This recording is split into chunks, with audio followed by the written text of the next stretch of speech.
All right, ladies and gentlemen, welcome out to another episode of Let's Talk. I have my brother Jordan, I can say that, my brother Jordan from Waters Above. Together, we're joined again. It's been 3+ months since our last Let's Talk number 23. Did I say 23? So this is number 24. Can't believe Damn. it's, can't, I know, I can't believe it's that many, but um, welcome, my friend, and I appreciate you joining with me here today, ladies and gentlemen. Jordan and I haven't talked in quite some time. We've keeping this really raw, so we don't really kind of leave anything behind. Normally, we get on a call first and start chatting away. Yeah, Usually, say some cool shit. So, this will be our call. yeah, this is our phone call. So, what's going on with you, man? Yeah, man. I mean, everything's amazing. I can't believe it's been 3 months. That's hard to believe. Right? It goes by quick. It does. Yeah, I feel like we just talked like yesterday or so. I don't, honestly, I don't know where time is going. Yeah, that's how it feels to me as well. Is just kind of pick up right where we left off. So, and we have no idea, ladies and gentlemen, where this conversation is going to go. So, but Jordan and I are pretty good about doing our banters back and forth and Yeah. allowing each other to talk and stuff like that. So, let's start with some of the highlights of what's going on in the Waters Above movement. You last time we talked, you released your platform. I know it's already going good. I'm getting feedback from people that have joined. Nice. It looks amazing. Another congratulations to you. What's going on with that? Yeah, man, everything's incredible over there. I'm actually going to be doing a 30-day challenge starting up on September 1st. So that will be really exciting. I'm actually working on the course materials behind the scenes right now. So I'm just in the zone. I think I've been creating some of my best work and some really unique stuff that I haven't been giving so much attention to. But I'm really glad to be back doing the type of work that we'll be doing over those next 30 days. So, yeah, I got that going on, and we launched our movement called The Future Is Not Fucked, and that's been Um, really amazing to see people's response to that. yeah. Um, Maybe we could talk a little bit more as to your take on things. And it was funny. I got a comment from somebody in my community that they said I should ask Logan or Archaics their opinion on the future. And my response back to it was like, why?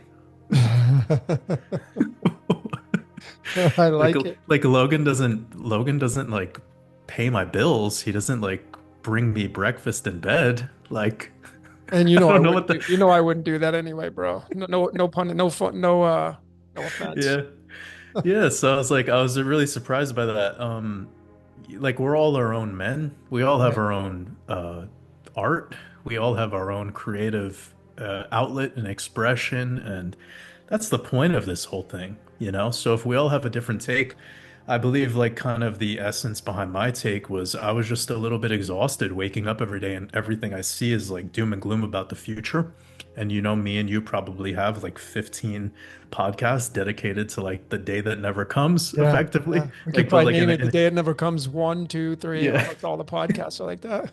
Yeah, and like we just every time I talk to people that I really resonate with, and at least it's the way my conversations turn out with them. I'm not sure how other conversations turn out between you and other people, but like I feel like whenever I connect with you or whenever I connect with people that, I really appreciate what they're doing, like we always end up having a quite optimistic take on at least the path we're paving forward, Like at least Sure. like our sort of you know, um, role here in this whole thing called reality. But what about you? Like, what's been going on in your world?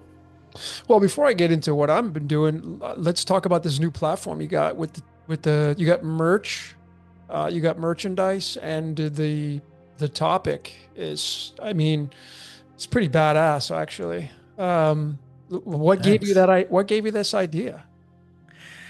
Um, Like I think the thing that was a big inspiration behind it was kind of what I was bringing up a moment ago regarding the just exhaustion of hearing everybody complain about the future and saying, AI is going to take all of our jobs and, there's going to be this, that, and the third. And it's always quite negative. And I thought, how can I do something that's not out of avoidance, but it's out of like how I truly feel about the future? Like, I Sure. think that this reality is what you make it, right? It's what you work towards it becoming. And I Yeah. do believe that the people who believe that the future is fucked is because like their own individual reality is not in their control, right? Like they're feeling like time is slipping through their hands like sand and they are kind of confused at what they should be committed to. They're not really sure what is the thing that they're even passionate about or what their quote unquote purpose is. And I'll be honest, like none of those things are my problem. Like I don't personally have any of that. But I worked on that for a very long time to the point where I am today. So I did the deep work and it was super fucking uncomfortable to do that work. But I try to motivate and inspire people to say on the other side of doing that work, you'll find what you're here to do. You'll find like what your code is, And Yes. I'm just feeling like a lot of this like AI scare mythology is what I call it, and like just like a lot of this really negative stuff about the future is by design to just make people feel defeatist and make people feel as if there is no hope. And of course, that's sort of how predictive programming works, right? You need the collective to believe in something, and when they start to believe in it in mass, then it will be. That's how it will become. So it's like the Earth shape discussion. It's like if enough Yeah. people believe it's round, and if enough people believe it's flat, and that's what it is. So That's right. at the end of the day, who the fuck cares what shape it is? It's like what are you here to do, Yeah. I right? think it's a cupcake with frosting on it. Num num num. I'm gonna have that baby. It's a deep dish pizza. Is yeah, man. Except the cheese is blue and green, you know? Yeah. Yeah. That's funny. I love it, man. I think you should probably add a t-shirt to that collection. Not my problem. You know, I I think I think major reason why these people are complaining about the future is because they're watching too much of what they're, being influenced Mhm. by, you know. So I like the whole concept, man. Uh, Yeah, I think like people gravitate towards doom, right? yeah, Like yep, people gravitate agreed. towards this sort of end times stuff. Yes, And there's it's like every year there's a new end times prophecy. There's a new like prediction of when the thing is going to happen, and for me, I feel like in one way I'm glad that exists because it gives opportunities for people to finally wake up. Like that's the hope, right? Like sure. if you keep I don't want to get political, but it's kind of the Trump situation. I remember back in November of 2024 how when Trump won, a lot of people that like were so like kind of I would consider like pretty awake were like believing that this shit was gonna like get better. Like they were believing that the government was gonna like become this like force of good. And I was blown away. I was like, I'm alone. I felt alone again, you Uh-huh. know? I Uh-huh. was like, oh shit, I thought we were making progress. It's been like 4 years since the C-19 scam. Oh no, we're back. Okay, we're back at square one. Yeah. It's That's just exactly how I felt. And now we have like war in Iran. Like, what the fuck are we doing? This is like absolute silliness. And people are still buying into it. So I'm just like, whatever, man. sure. Well, I think for me anyway, personally, I don't really I don't even know what's going on over in the East, over in that section of the world. Uh, I get my news, someone will send me something and I may click on it, or something will pop up on my feed and I may click on it. But for me, it's been really alienating myself from the world and just being in this bubble where I just don't want to be subjected to it, and I feel just so much more at peace. I mean, you and I have had this conversation so many times on this Hmm. podcast where when you disassociate yourself from the mainstream, you're free. And I think a lot of people today are just slaves to, and I think, we're, no matter what, if you want to really be technical about it, we're slaves to whatever we end up putting our energy into, not as a bad way, but, it could be a Hmm. good thing. But I'd rather be a slave to something that makes the world a better place than a slave to something that puts you in fear and scarcity and puts you kind of in a paralyzation position, Yeah. you know. What I So was saying a bit ago is like I still see it as an opportunity though. Like all the negative that's out there, it's an opportunity for you to finally realize like you're not here for the duality consciousness. You're just here to sort of like observe it and then determine where you fit into the whole thing. Like yes, perfect. are you picking one of the sides, the left or the right, the flat or the round, the whatever, or are you like here to write your own script? Like are Yes. you here to become your own to become you, like I was asked this question the other day, like maybe a couple weeks ago, and somebody was like, how would you describe what you do? And I was like, Oh, wow. ultimately I think I just want to remind people or help remind people how to become themselves. Mm, yeah, Like I don't want to teach you how to be like me. I don't want to teach you how to be like some other man. I don't want to teach you how to be great. It's like funny, like you pursue greatness and that's why you suck. yeah, Like don't be great, just be you. And that's what great actually ends up being. that's right. You know, That's right. like all the great people out there are not trying to emulate, they're not trying to like embody some other person. And like that's why ultimately the people who are like the biggest prana power plants are these characters like a Trump or like a um whatever. He's the first person that comes to mind because I brought him up a second ago. It's like what we all love about him, whether we love him or hate him, what we appreciate about him is this character, this like archetype, this like very like interesting, sort of almost predictable, but sometimes not, like, but it's undoubtedly him. He is the guy. And Sure. I actually respect that because I'm like, at least that's what his role is to be him. And there's something special that I think could be the takeaway here, and that's those are the people that are usually the best at controlling large groups of people, whether that be through direct influence or that be through just their beingness. Obviously, he would not be the role model that I would forecast out to the planet, but I would say that there's something to learn there in that genuine kind of like version of character, something that is clearly special. Yeah.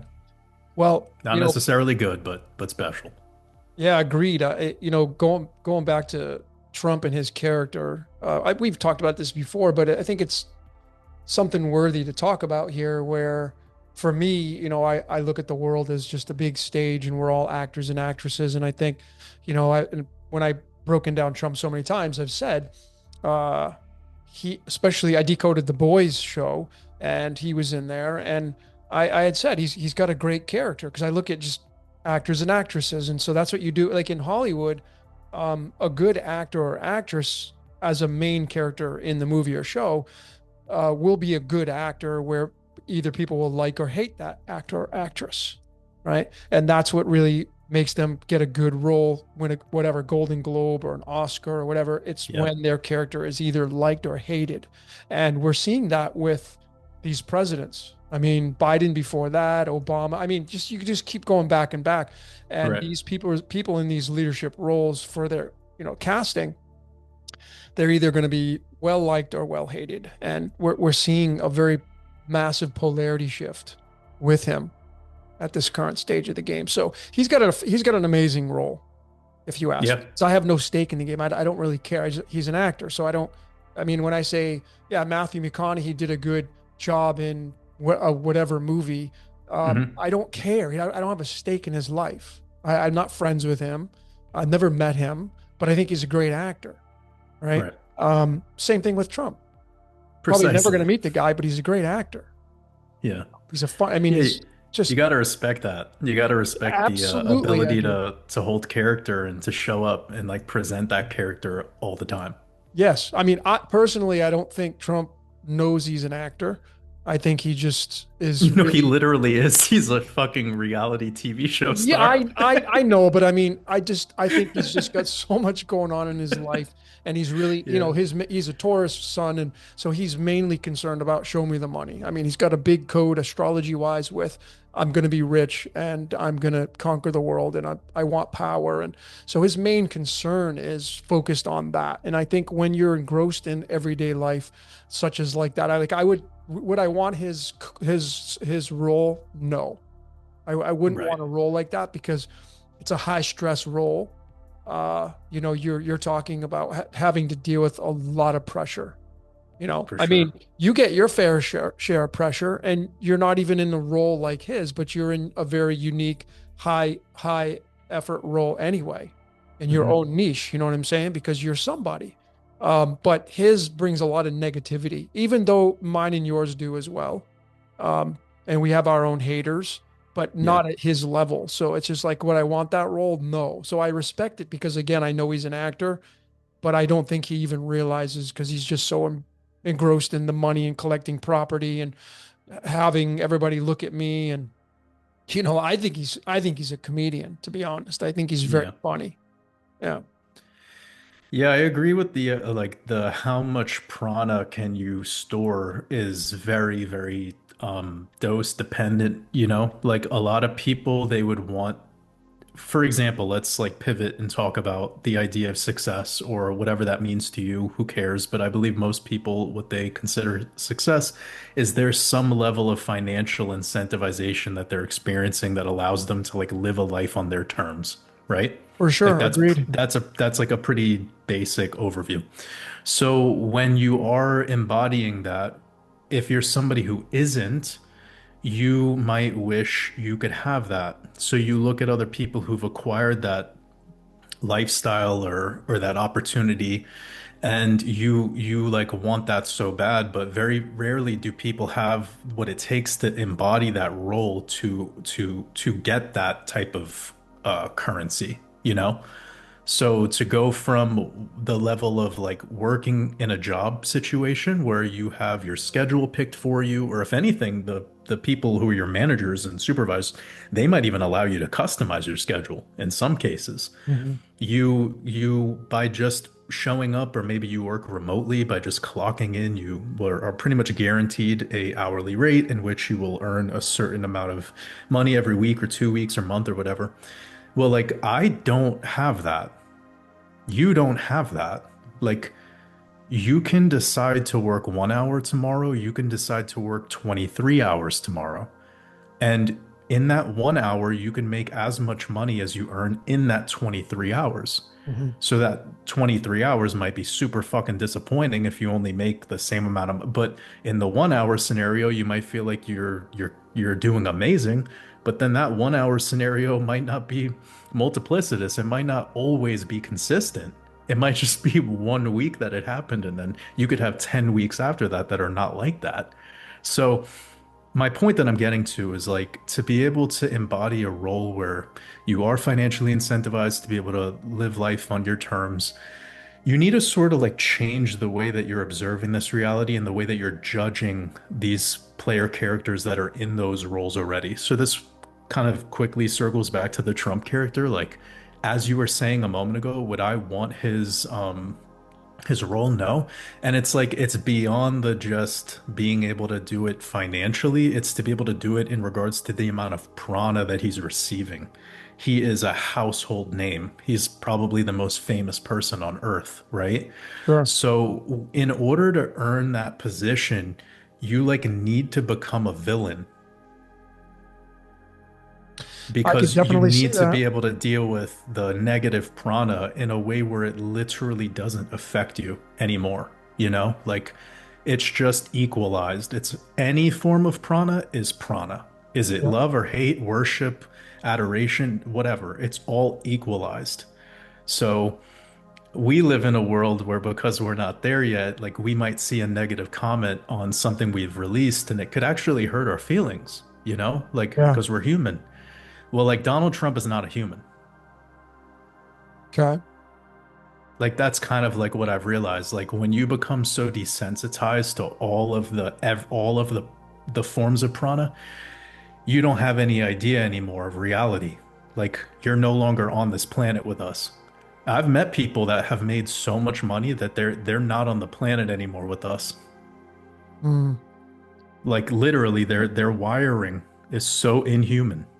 And Well, that yeah, happens to attachments people through weigh you trauma down. as well, right? Like people who've been abused, people Yep. who've been tortured, people Yep. who've been in a cult. So I'm not trying to say this only happens with abundance. Like this could happen in a very, anyways, I'm not trying to get it to be a dark conversation, but I just wanted to put No, that it's quickly in. realism. I like this conversation because I think you're absolutely spot on. And I think this is something worthy of talking about because, I concur with you. Attachment is attachment, whether it's good or bad. And, I think if somebody says, "Oh, my life is really good," and you'd say, "Okay, well, tell me why it's so good." Well, I have everything I want. They're going to give you all these descriptions and all that kind of stuff, Yeah. and there's your prana.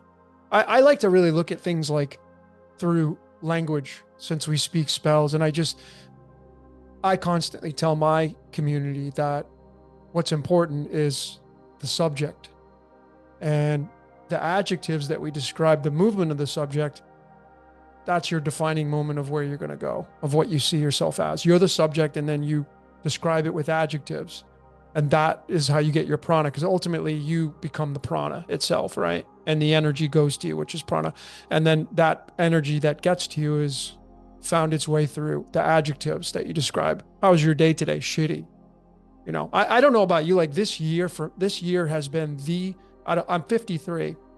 This year, and I just has been the toughest year of my life. And we're only six Mm. months. Yeah, we're only 6 months in. But the polarity of it is that this year I have been given and shown the most glorious layers of the code ever in my career of Wow. doing forensic decoding. Yeah. So, but it's come with a price tag because it's been the most challenging year of my entire life, man. Physically, mentally, it's been really, really challenging. And I didn't even really notice it because, I just get up and cruise and get into my layer of being and focus on being the subject rather than give you the adjectives like I just described here of like how tough it's been this year, Hmm. describing this year being the noun and tough being the adjective described this year. So that's how I look at life, man. How would you say 2026 has been for you? Yeah, it's also been it's taught me lessons, like the one thing that I didn't really understand that I was getting myself into was creating my platform. I didn't realize how much money it would cost. I didn't realize how much it costs to keep maintaining it. And it's like money is one thing. Like it's not a complaint. It's just like I didn't know that when I got started. I didn't realize that how much of a financial risk it would be. But beyond that, also I've learned a lot about myself. Like I think I am having a lot going on with like what is the thing that I truly feel the most passionate about? What is the thing that I'm really the most like willing to commit to for the long term, you know? And there's aspects of my channel that if I didn't do them, if I didn't have them going on, I don't think I would have been able to keep going so many years now. Like, I don't know, it's like 5.5 years of doing Waters Above. And at first I had zero idea that it would take that like I would make it this far, you know? I knew that I would be doing something that I would be non-compromise, not a compromise. That's one thing I knew. I knew that whatever I would do in that one chapter of my life back in 2020, that it would be my way. That's for sure. But I had no idea of like how the longevity of it. And I realized that maybe it's not even happening consciously, but all the decisions that I keep making are all about the longevity of it. So making my own platform was quite the undertaking, but I see it as like the greatest investment I've ever made in my life. That's amazing, dude. Congrats. Thank you. Yeah. Yeah, I'm also like I'm seeing it to be something so much more than online, you know? Like I think a big part of, like, I didn't say this earlier, but like one of the beautiful things about the internet and kind of the movement that I'm doing, the future's not fucked. It's the realization that like we can leverage on this convenience of the digital world. And if we decide to make it in person, we can, like how many people have you been able to coordinate in-person meetups with just because of creating Decode Your Reality and deciding to leave your home and go to a place where other people are, right? Mhm.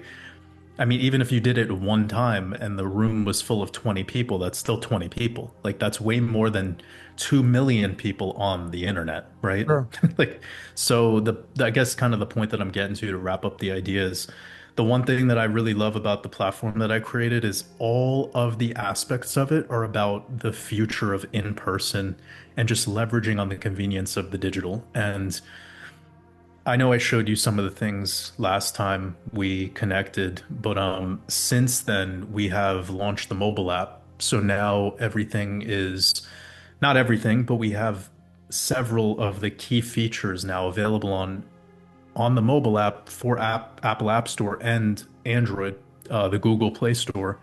And by the way, a lot of people don't know this, but that's a separate project. That's a separate code.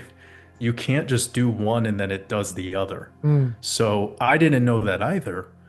And that means you need to now make more of an investment to do both a web platform plus a mobile app. sure. And then to also do it on both stores, to have it across more devices. So it's very timeless project in that way now too, because it's not only a web platform, it's also available as a mobile app. And that I feel like was again very worthy investment to be able to now have all this additional convenience of being able to get into the platform from the phone. Wow. Well, at least you're getting the experience. And 100%. yeah, I'm gonna probably move Spotlight into that space. So at least I have a friend and a resource to talk to about. You've always given me some great suggestions over the years. So Oh, hell yeah, bro. Of course. yeah, yeah, yeah. So that's pretty awesome. I mean, I don't know about you, but I would imagine it's probably similar. YouTube, when I look at the analytics, most people, 60%, 61% people are viewing my videos on a mobile. So Hmm. Yep. computers are just kind of becoming the dinosaurs, you know? Yeah. Yeah. So at least for viewing anyway. Creating's a different Yeah. story, but I would tell people though, like, get off the phone if you want to be a creator. oh yeah, Like, for sure. Yeah, yeah, like you can't. if you want to create, like, get off the phone because like you're gonna be so limited and that's been one thing that I've been having to put myself in the mindset of more lately is being more on the phone, not using the phone, but creating for mobile. So effectively what you were trying to say, like I've created everything I've created for desktop, laptop. Now I have to create it all for mobile and I'm like, fuck, I Yeah, you got to hate do it this. two, three I hate times. yeah, Yeah, yeah, yeah. And like yeah. I guess, hate's a strong word. I'm just making a joke, but the point is that like it's not my favorite medium to consume, but you are 100% correct with it when it comes to my email analytics, it's like 70% opens on phone. When it comes to like, I mean, yeah, it's just facts. Like most people use the phone to consume content. And if you want to move from the consumer into the creator role, you're gonna have to evolve to the computer desktop, and Yep. you'll understand exactly why once you start once you start making that leap. I've met so many people actually that want help becoming an entrepreneur and learning how to monetize their passion. And one of the number one things that I realize about the way that they use devices is they're like 80% on the phone. And I'm like, you got to switch that up, man, because the phone, the way it's designed, especially with social media, you and I know best, it's like built to distract. It's built Oh yeah. to make you just bombarded with like dopamine. And of course, your computer could be turned into the same sort of monster, but for some reason, it's like weird how on the phone, the way you hold it, the way like your thumb, like on a laptop, you don't use your thumbs. Yeah. Or like, do you ever like technically use your thumb on a computer? Space bar. Oh yeah, okay. Okay, okay. Yeah, yeah.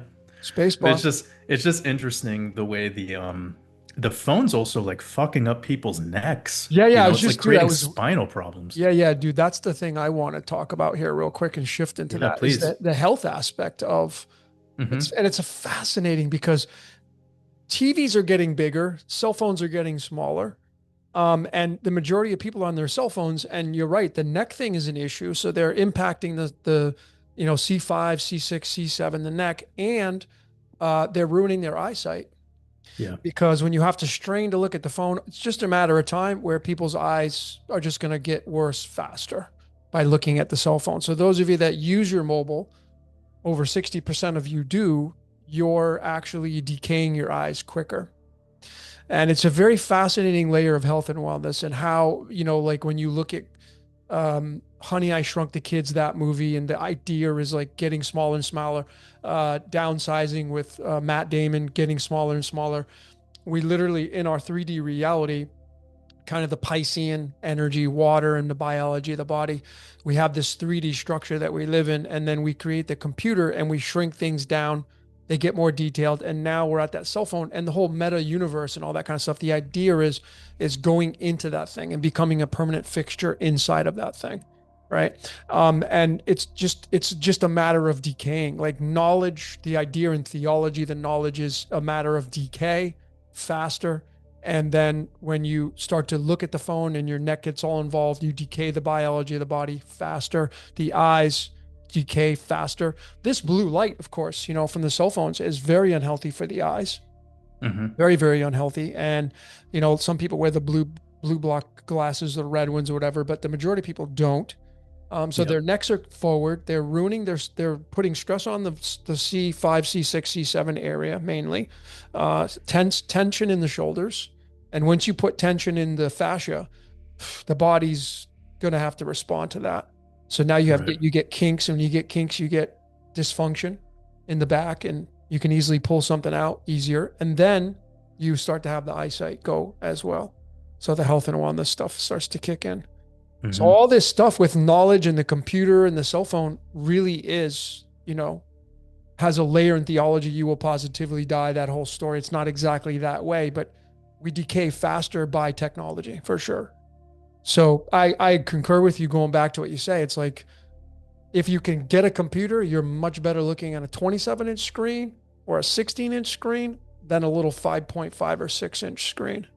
And a Yeah. lot of you use that all the time, and you're just ruining your eyesight faster. So the health and wellness is definitely something to take into consideration. And I think a majority of people here listening may have never looked at it that way. Mm.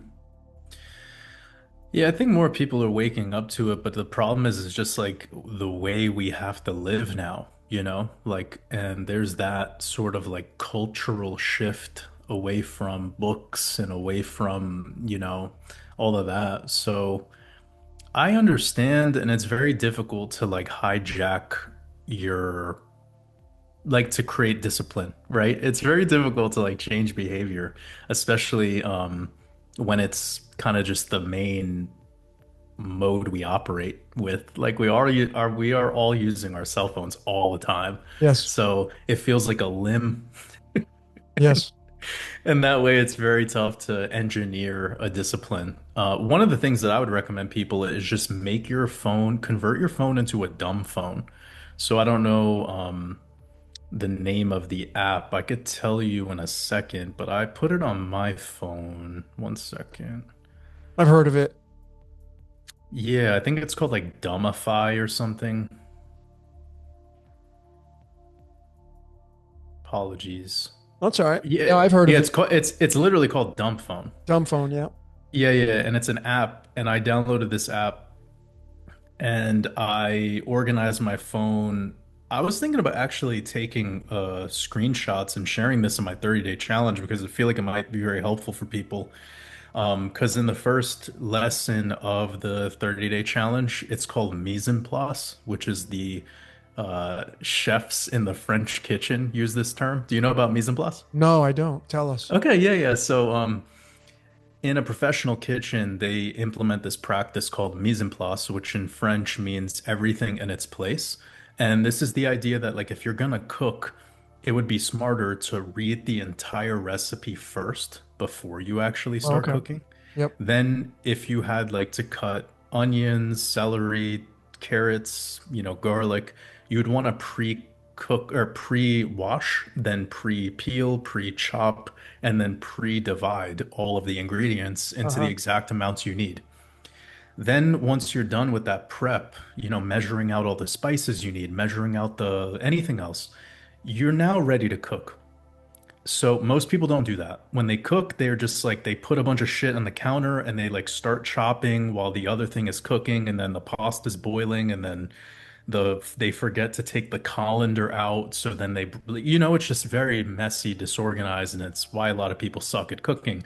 You don't suck at cooking because you suck at cooking. You suck at cooking because you can't prepare. You're not aware of how to prepare effectively. Sure. So back in the day when you wanted to do like a road trip or something, you had to like actually prepare by studying the directions a little bit on the map. Uh-huh. Now you don't need that anymore, right? It's done for you. Yeah, just you're told to do it as you're doing it, and that's completely fine. But the more aspects of life that you do this with, you're shrinking your hippocampus and you're gonna effectively squander your pattern recognition skills. And the most important quality of being a human being, and arguably any other animal, but particularly since humans are listening today, the most important thing to be a person is pattern recognition.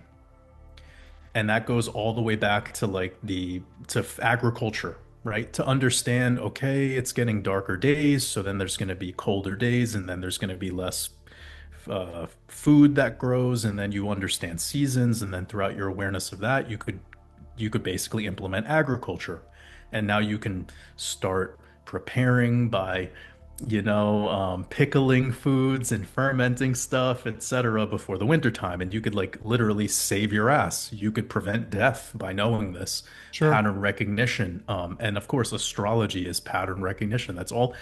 So all leadership ever was the person who's the best at recognizing patterns. That's the most important person on earth. Okay. And I'm not saying predicting the future. I'm just saying knowing how to, because if you're a doctor, what makes you a really good doctor? Well, when somebody comes in with an ailment, you're able to diagnose what's going on. Yep. Why? Because you've noticed the pattern in that particular way, and then you have a pattern to fix it. It's Yep. the same thing if you're a mechanic. It's the Mechanic. I was same just gonna thing. say that. Yeah, mechanic. Anything. It Yep. literally anything. Yep. So if you take what being a human is all about, the people that are the most important people are the ones that can solve problems, and they're able to solve problems better than most other people because they're best at reading patterns, recognizing them, and knowing what to do about those patterns they recognize. And even there's another pattern. So I guess where this all stems from was mise en place, and how if you wanted to take your current cooking skills from like level 1 to like level 7, just implement mise en place. That's all you got to do. Mm. And I took my little take on this idea and I put it into my program as something that we could utilize for mindset and for consciousness. Mm. And it's a cool idea, but one of the things that I talk about in there is just something that I borrowed from a concept that I shared back when I made my expansion mastermind. It's like 4 years ago now. Mm. And it's called attention mastery. And in that lesson, I teach people like how to use these devices in the way where like you're using them and they're not using you. And one Mm-hmm. of the best things you can do is like, let's just say you're listening to this podcast with me and Logan. Go ahead and open up a new browser on your computer so that there's no other tabs open and just watch this. Like, don't finnick around into other tabs and look at your Facebook or whatever the fuck else you're doing. Just listen to us or don't or leave, whatever you want to do, right? So, but the point that I'm getting to is like a lot of people when they're even trying to create, they start multitasking, they start doing a bunch of other stuff, and those distractions could add up and they could prevent you from entering what I call flow state. Agreed. One of the reasons why I decided to not go live with this podcast, because when you have the chat open, people chat with other people and they're Yeah, not paying attention to what's being said between, you know, the guest and the host. Not that's that true. your conversation with other people is less important, but again, it's really just that blank screen and just pay it like you came here to listen. And whatever the reason why you came here, besides listening, maybe you want some influence, maybe you're just looking for some kind of code, some key points, something to pick up on, something to change your life, something to be influenced by. But that's what I found with the lives is that people they get distracted by the chat, and then Hmm. your position gets less interest or less attention. Not that you're there for that, but I'm just saying that's the whole point. It's like when you go take a class, you go to take like when I go to the gym, I go that's why I always went to the gym versus a home gym, because I know that when I get in my car and drive to the gym, I go there for a reason. Whereas when you have a home-based gym, it's easier to say, I'm only going to do 10 minutes today, or I'm not going to do any cardio today. That's why it's well known in the home gym industry, where if you buy a, I don't know, treadmill or elliptical, Hmm. it's going to probably become a piece of furniture. It does that for a lot of people because, I'm at home. Whereas when you go to the gym, you go there for a specific reason. So it's the same concept with the recorded version, like this podcast is, and a live version where people are involved with you and I, and then all the other countless people in the chat. Right. Yeah. So it's a pretty interesting phenomenon. 100%. Yeah. So I'm here with Jordan, Waters Above. My name is Logan. Thanks everybody for joining in on this podcast. We greatly appreciate all your support. Jordan, what else is going on with you, man? So you got your platform. You got your what's next for your you got the app open. Like what's next? What's the next big thing for you? Because I know you're not done. Yeah, well, the next big thing is definitely this 30-day challenge because it's like a full-blown mastermind event. So we have it organized pretty much where every single day in the month of December for all, or sorry, September. September. Um, in the month of September, all 30 days, we're going to have live interactive events. So every week I do a group coaching call. The group coaching call is called the Clarity Key. So we'll have four of those during the month, during that 30-day challenge. And then we'll also have about like 13 lessons, 13 to 14. We're not sure the total number right now, but that alone is going to be a lot for people to get a lot of value. But then on top of that, we will have a weekly. So this is happening every week. It's a men's group meeting, a women's group meeting, a wealth and health and wellness meeting. So that's four additional meetings on top of my group coaching call. So Monday through Friday, we cover the entire week with community meetings. And then we will also have these things called meditations, which is an isolated time to meet inside of this space we call Oasis inside of our platform. It's an isolated time to just meditate on the idea that we're focusing on at the time. And then we'll also have a weekly kickstart called Intentions, and it's going to be happening on the Mondays to kind of set the tone for the week. And that also adds more. Yeah, it's like a digital festival, man. It's going to be epic. I'm really excited for it. Awesome, dude. So it's going to be also like when I say video lessons, that's like high quality course material. Mm. So very high level. It's going to be incredible visuals, but also some very unique stuff that I've finally taken the time to compile some really powerful ideas that I've been working on throughout the past, like pretty much 3 to 4 years. And I've compiled it into, I don't like using the word system, but for the sake of just like semantics and getting everyone to understand what's happening is like it is systematized in a way where I've thought like, okay, if I can expedite somebody's process and I only have 30 days, what could be the most powerful information that I could share with somebody? So Yeah. that's essentially what the 30-day challenge is all about. That will be like my next really, really big project, and it's coming out in like 2 weeks. And Awesome. beyond that, while that's happening in the background, I believe during the month of September, we will also fully complete all the main features on our mobile app. So we're aiming for what we call mobile parity. everything that is the main features in our web app will be on the mobile app for both people who use iPhone as well as Samsung phones. And that will also be a massive, milestone for us as a company. And what else? I mean, shit, yeah, that's already a lot. September's gonna be crazy. Yeah, you just keep pumping shit out, man. I love it. Yeah. I mean, Yeah, I mean, one thing I will say is the fact that I'm in the crypto world, and I think this might resonate with my audience. I'm not sure how much yours, but it could be something that overlaps.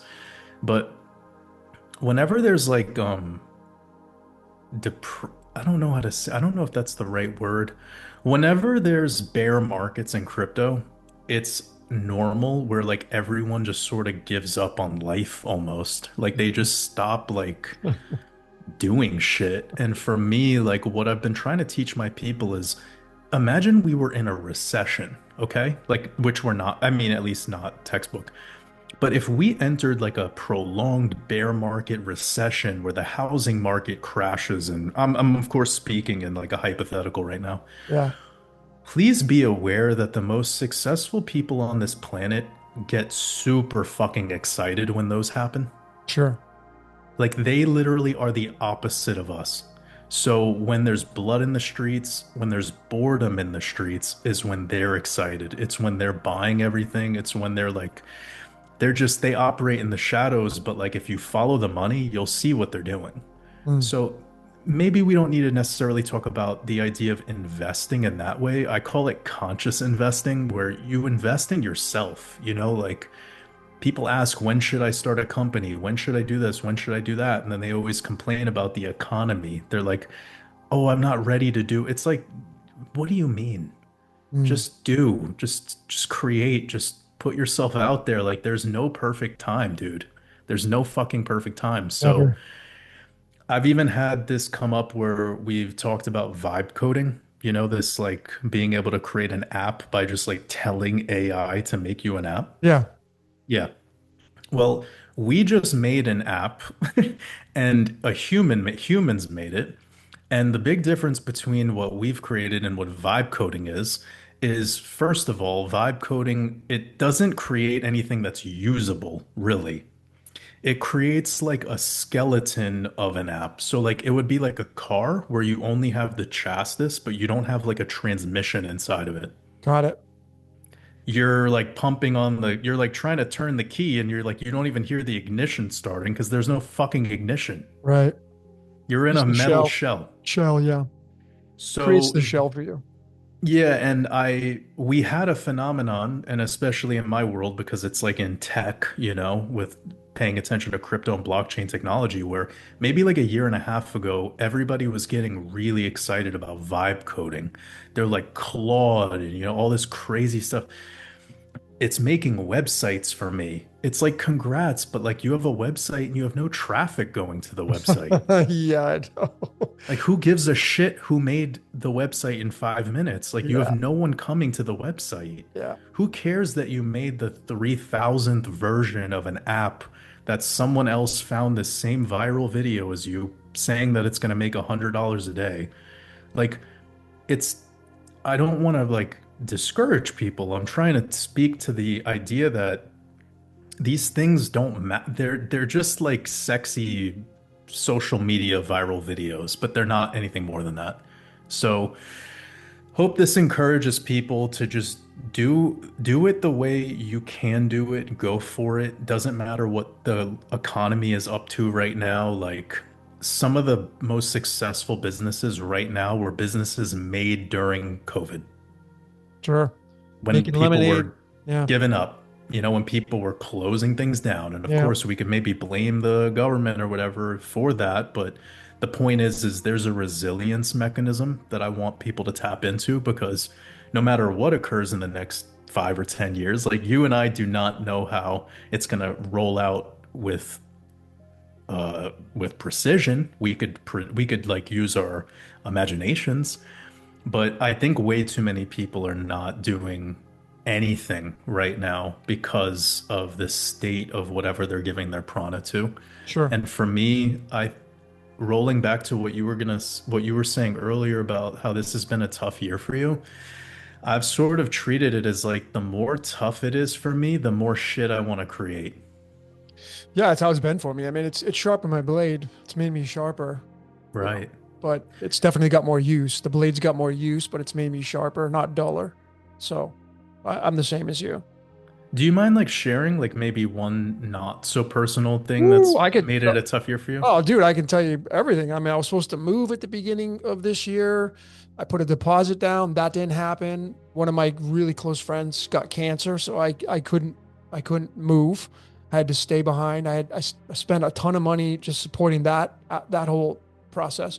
And then my one of my teeth. I know people who say you got a root canal. Yeah, I do. And one of them failed. I haven't had it re-drilled. I'm having problems with it again.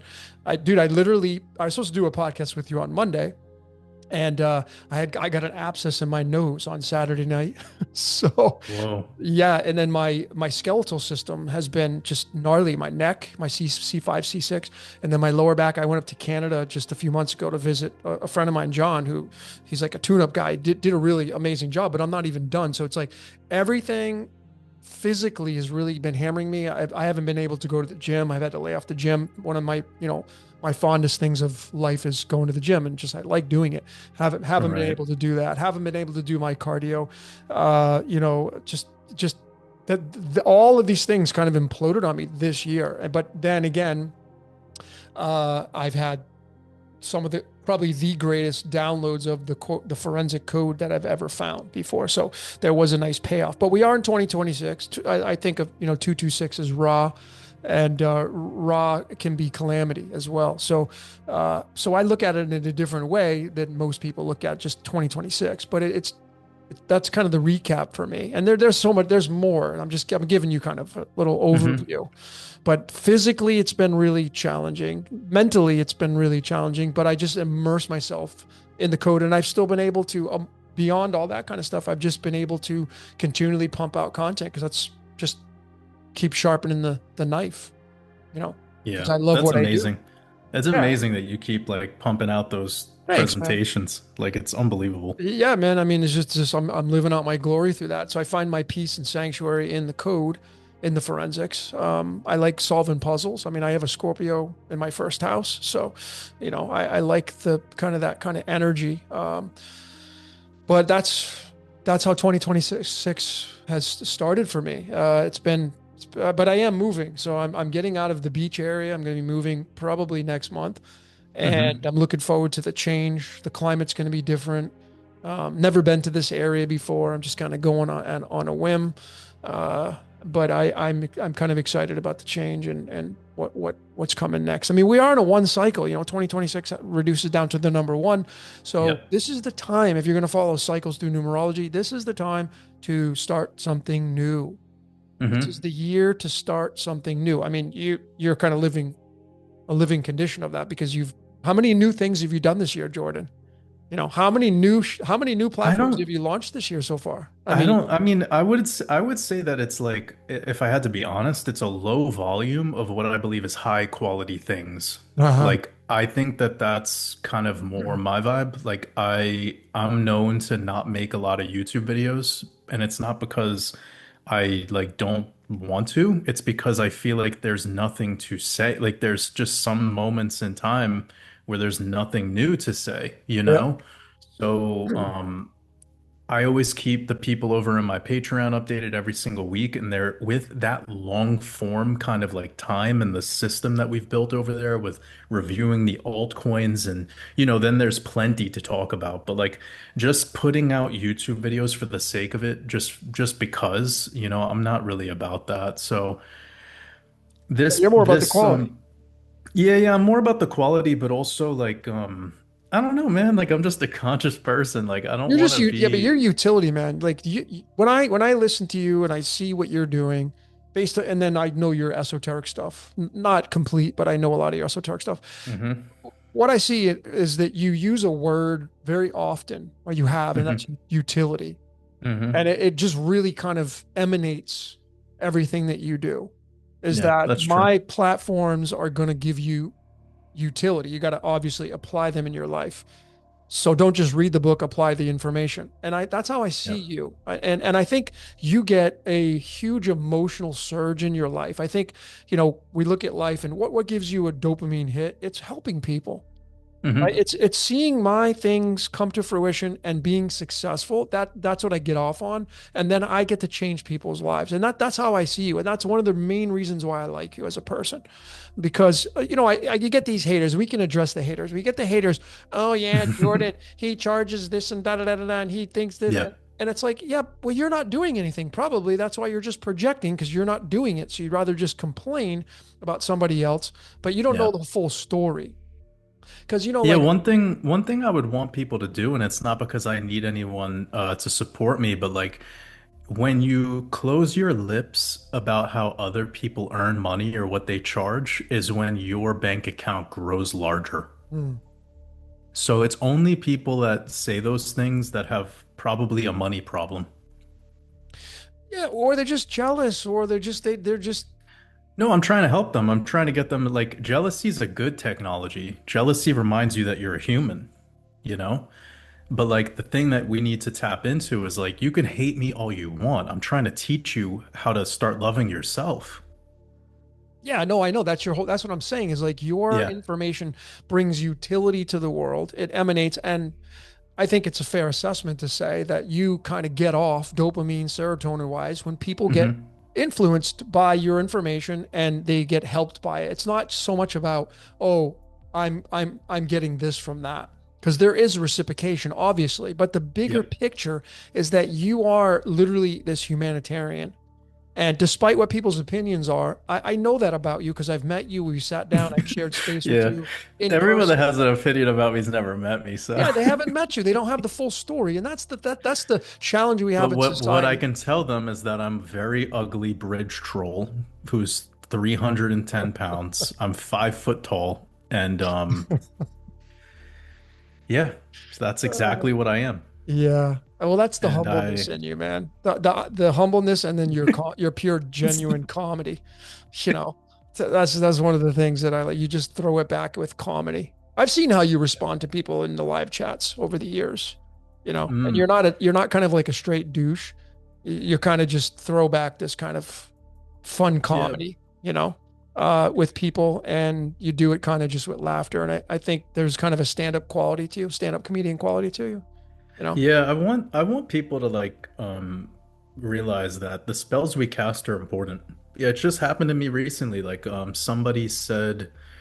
They hate the fact that I charge money for the truth because the truth should be free. Yeah, I hear this all the time, dude. And then I rarely respond back, but I responded to them and I basically said that like I'm sure you believe the job that you do to earn a living should be given money for, right? Yeah, Like so maybe if we both had the same job, you'd hate me less. yeah, Like if I earn money the way you earn money, then you'll love me and yeah. then we'll be happily ever after. So like I don't even think people realize what they're saying when they say it.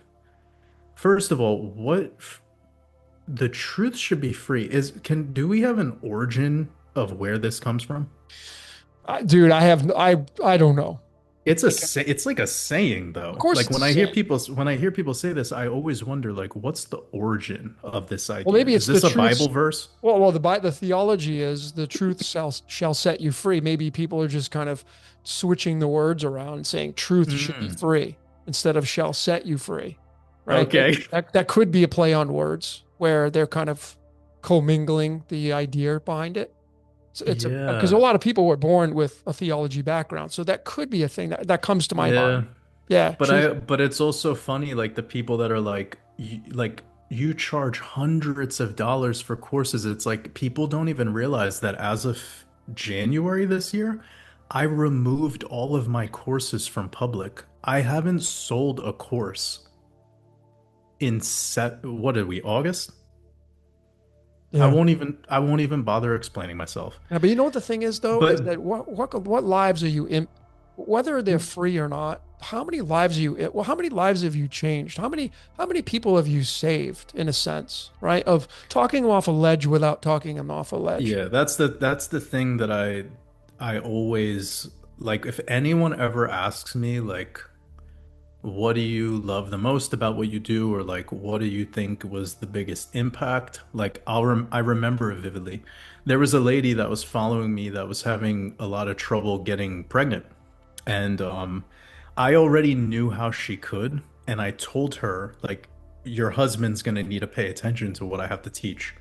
And they did it, and then she got pregnant. Ooh, Like next ovulation cycle, boom. And they ended up having a kid. Having the kid. So like, dude, I can quit this fucking thing I do. Like you go nothing into matters to me. OBGYN or what? No, nothing matters to me anymore, really. Like I create everything I create because I want to create it, and it's because I have like creative essence that's like a volcano, and it's always erupting, it's always spewing lava, and I decide to put some of it into the like give out some of it to the world. You Yeah. know, like a lot of things I actually keep behind the scenes, and they're just for me. You know, they're just like so. I'm really proud of what's going on here, you know. As you Like should be, man. I don't have any gripe with it. I think I should charge more. I think I should charge more Fair money. enough, man. Like I get it. honestly. Yeah, I get Yeah, it. like and when I see people that like don't charge enough, I'm like, dude, you do shit that's like mind-blowing, you know? And one of the things that I don't like is especially musicians don't get paid at all. Sure. Like, how fucking horrible is it that like it's so difficult to earn a living being a musician? I used to be a musician. I couldn't figure out how to make any money at the time when I wanted to do it. And I look at it today and like artists are seriously struggling. We don't want to give money to musicians. Like we feel we'll just get our Spotify membership, we'll pay whatever, $9 a month, and then we'll just listen to all of the like Akashic records of music, and nobody ever supports a single musician. Like I almost feel like I should take a year out of my life to just train musicians how to monetize what they're doing. Mhm. Like just dedicate my time to that. Because Sure. I know what it's like to be not incentivized to be a musician and it's fucked. And I think we should change our mindset. But what I've taught people to change the most is just the word spells and the way that we judge. And when you stop doing all this should be free shit, that's silly. When you stop that, you start realizing that I want everyone to realize this.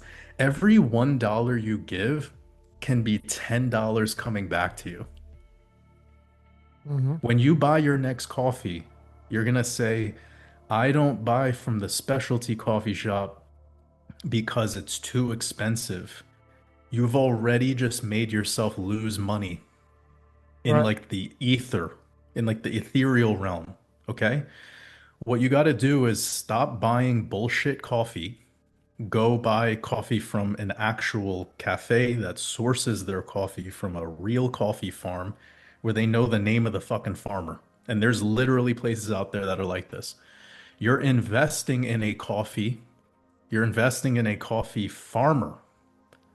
Hmm.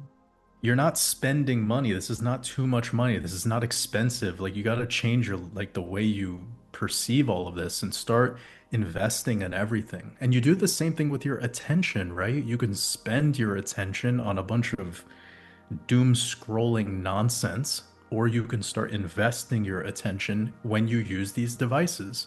And that's how you can transmute this data flowing into your eyeball holes and then convert it into something that actually has value. It becomes Yeah. wisdom someday. Yep. Very good. Very good. I like it, man. I like it. Well, again, people complain because they're just not satisfied with their life, and the main reason why I would think is that they're just consumed by something outside of them rather than, I like Bob Proctor. I don't know if it was him that quoted it, but he said that um, people would rather have the things created than the power to create. Yeah, for Right? They'd sure. rather consume than to originate and create from. And I think that's very, very true. And in this day and age, it's like, why do people, I don't know why people have to complain or the hater aspect. I know why it exists, but it's not a beneficial energy to have, to give off. It doesn't make you grow. It actually inhibits your growth. And it's just funny when I see people's negative comments. I'm like, what's do you feel better now? Like, what's the objective of your comment? Why did you have to say that? First and foremost, you're trying to be right. I get it. You are right, but everybody's right. And when you complain about the things that you don't like, well, then why are you listening to it? Because if you're leaving a comment in someone's chat, you're there, obviously listening to it. And it's okay to, have a difference in opinion. That's totally fine. But we're doing it with compassion because we're not all the same, but doing it with just like at least a layer of neutrality really sets the tone. And it's, for me, it's where you get your lukewarmness from, where your polarity starts to move in Mhm. the middle. I think that peace and tranquility is in the middle. And then when you want to start to make changes, you got to get polarized to a certain degree to create, right? But anyway, hey, I want to shift gears. I want to talk about some crypto. You want to talk about some crypto? Sure. Yeah, What do yeah. you, what's on your mind? Well, I just want to I want to share something with you. I want you to know this because you're the crypto guy and I'm not. But I did talk to you a while back about how the predictability of at least Bitcoin is pretty easy to see. I did all the numbers and I know Hmm. that its all-time low is about 1 year and its all-time high takes about almost 3 years. So it's about ready to hit its all-time low in around September and October if it continues the patterns that it's trending on all the way back to 2017, I think. But I did some astrology stuff with this, and I wanted to throw this at you and anybody else listening. Maybe you can add to this. But Hmm. what I found was that in the all-time highs of Bitcoin, Mars was always in the sign of Virgo. Hmm. Every time Bitcoin hit an all-time high, Mars was in the sign of Virgo. And I'm not talking about tropical astrology because it is the least accurate. I'm talking about true sidereal. Okay.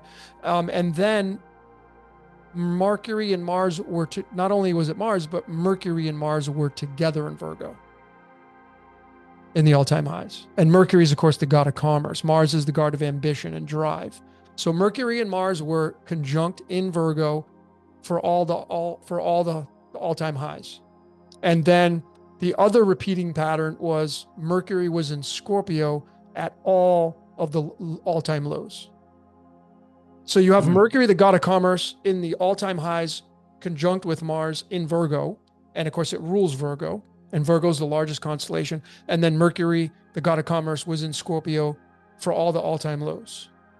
Isn't that fascinating, dude? And Mercury's you've talked about Mercury. I have. This is a Yep. big deal, man. Hmm. This is a pretty big deal. Yeah. And That's crazy, that man. it's really crazy, right?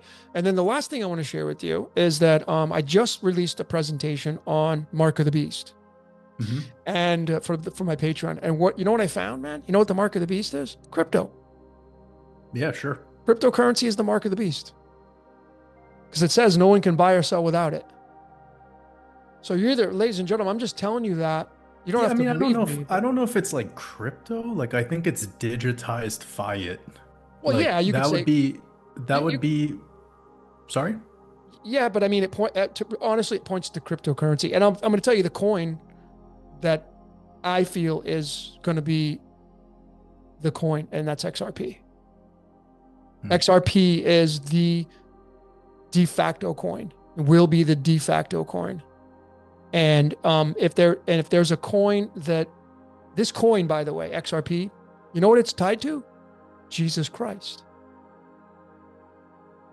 Because XRP starts with the letter X, and the letter X in Greek is what Christos starts with, and Chargon or Chargreen, which is the word mark in Greek.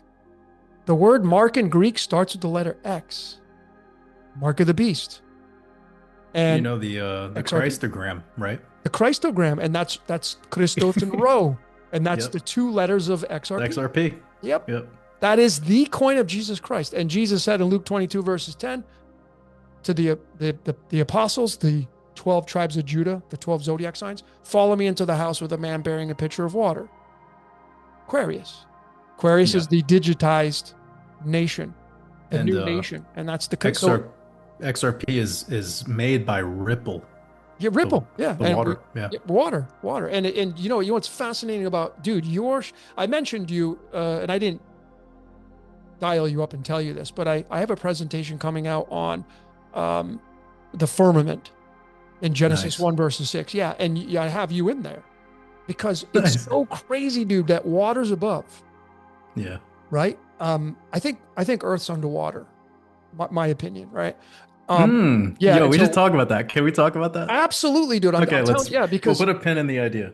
Wait, yeah, you finished because what you're saying? no, because the Vesica piscis, when you look at the Vesica piscis, the the fish, Yeah. that encompasses the earth. And then the two circles on either side, that represents the waters above and the waters below and the separation. So the firmament in Genesis 1 verses 6, where God separates the waters from the waters, because that's what it says. I'm going to separate and divide the Yeah. waters from the waters. It encapsulates this cocoon, and that's earth. And water is diamagnetic. Okay, think about that. Water is diamagnetic. Okay, and diamagnetic in the English A through Z numerology cipher is a exact match to waters. Diamagnetic is 86, and waters is 86, and it's waters above, and the waters above is the separation forming that nucleus around Earth. And that's why I think NASA trains underwater. I think outer space, the bubbles have been found in all these videos. It's kind of silly, but I think Hmm. NASA trains underwater because Earth's underwater. Today's podcast is sponsored by NASA. NASA, NASA has been funding my whole operation. your I whole am, operation, dude. yep, my whole operation has been funded by NASA. That's why I'm called Waters Above. Wow. It's a Yeah, big dude. reveal. I'm going to send you this slide because you're tied to this element called xenon, which is tied to the pineal gland. Xenu, Xeno. Yeah. Oh, dude, don't get me started on Xenu, dude. dude, that's Yeah. one religion I don't talk about. Scientology. Oh, dude, don't even say It's it. funny, dude. Where you're gonna wake up and these fucking people are gonna be like looking through your mail, looking through your fucking trash. Well, that's a thing of the past now because everything's all digital. So they're gonna have to freaking break and hack into your computer now. Yeah, dude. Yeah, but dude, That's one religion I don't talk shit about. yeah, dude, I just find them all fascinating. But the whole Yeah, story same. is pretty funny. Oh yeah, dude.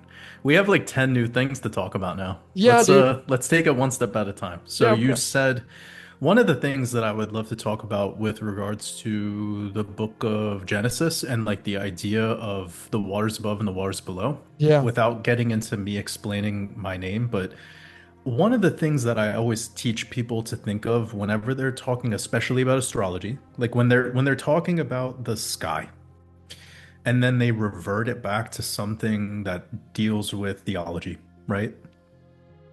I believe that like the big takeaways here are tying it back to the body. So to me, there's a lot of power in what you were explaining before when it comes to like the as above, right? yep. And then there's also this element of like as within, you know? So within you is also the waters above and the waters below. Mm, And the waters above would be Christos, would be the cerebral spinal fluid, right? hmm That would be the waters above, which were separated from the waters below, or the waters from the waters, right? So like there's a lot to unpack with my name, but there's that is the kind of like hidden gemstone of the operation. But one other thing that's really interesting that I don't know if I've ever talked about publicly was the idea of like what is our earth realm? And it's just like it requires so much unpacking, and there's going to be a lot of people who want to bring in the flat and round earth, right?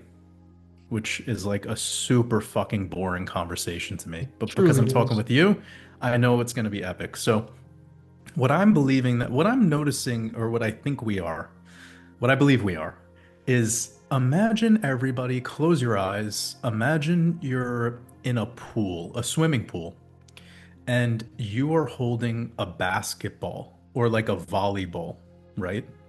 Now imagine that volleyball is earth. It is round, but it's made of a crystal. So you're like holding like a crystal, like see-through basketball. Inside of that basketball, it's always going to be level.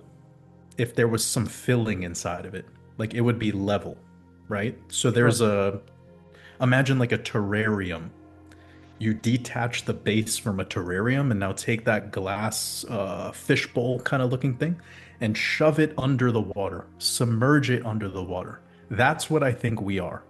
Okay. We are a ball, but we're a crystal ball. And we are flat, but we are within water. Okay. So this is like everybody's wrong, but everybody's right. Sure. And this firmament dome, this sort of like crystal, everybody wants it to just be like round at the top and then that's it. But what if the whole thing is just a ball, a Mhm. crystal ball? And there is no way to get off the sides of it because it's an edge. And the edge is that crystal structure. So the firmament people are also right. Mm. But then everybody is kind of perplexed because when you think of the waters above, you would only think about it like above you, right? But this whole thing outside would be somehow. I don't know. It's a really interesting idea because it also brings in this element of like whatever is beyond this dome, whatever is beyond this kind of force field would be experiencing two or three forms of illusions if you were to be perceiving it from the Earth's surface. One of which would be the fact that there's light refracting off the glass, off the crystal. Mhm. Then there's the water effect, which, as we're all aware, water, if you were to shine light in water or at water or from water, it's always going to change the way that the light projects, right? Mhm. And then we have this moon thing, which is very fascinating because when you look at a full moon, it's perfect light edge to edge, which Yep. a ball couldn't do, technically. I mean, at least not as. But what if, because we are in a crystalline kind of structure and we have the glass effect and we have the light refracting, et cetera, what if that moon is just a reflection of the Earth? Of the realm. And this realm is much, much, much, much bigger than what we are believing that it is. And that's now it goes off into a whole new conversation. I believe we might have talked about that in the past, but the base idea of like, what are we here? You know, what are we here? To Mhm. me, it seems like it would be a crystal ball within water.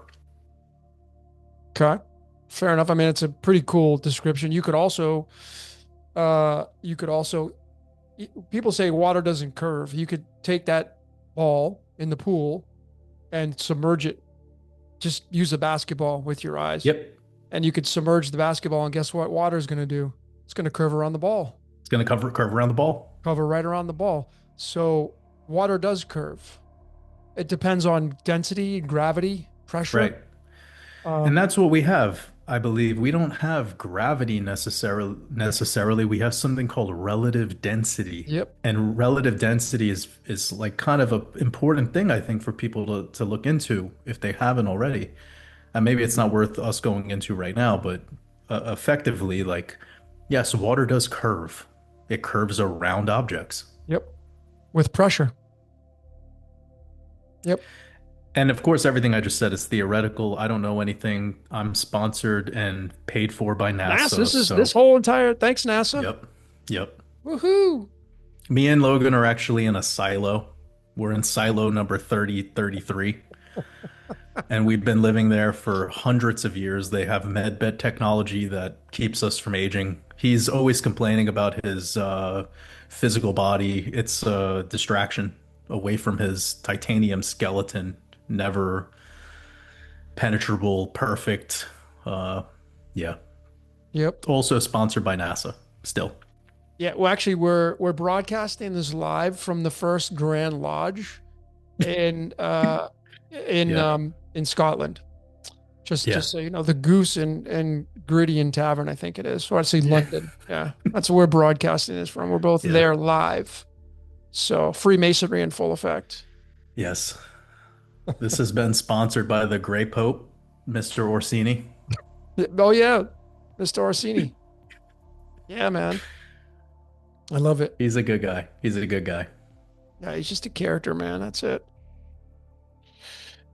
Just a But character. what else did we tangent? You brought up so many cool things. You brought up the Earth realm idea, you brought up crypto and the connection to Mercury, you brought up waters above. Um, Yeah, well, but you that I said you just wanted wanted to to. talk about crypto. Well, that was the thing. It was Yep. the for me anyway, the code when I did Mark of the Beast for my Patreon members, Hmm. this is what it pointed to, that the code said that the Mark of the Beast is cryptocurrency. You can't buy or sell Oh without it. yeah, yeah. Yeah, Yeah, you yeah, can't buy or yeah. sell without it, and it says it will make everybody. It's going to make you do it because people say, "Oh, I'm not going to do that." Yeah, well, when you can't buy anything anymore and you can't do any business anymore, and your job that you work at is not going to pay you through fiat currency anymore, yes, you will. You will when you're forced to, because your conveniences in life will supersede your yes or no's. Yeah. That's for the 99.9% of you. I know there's going to be some of you out there. No, but not me. Okay, not you. Yeah. Except you.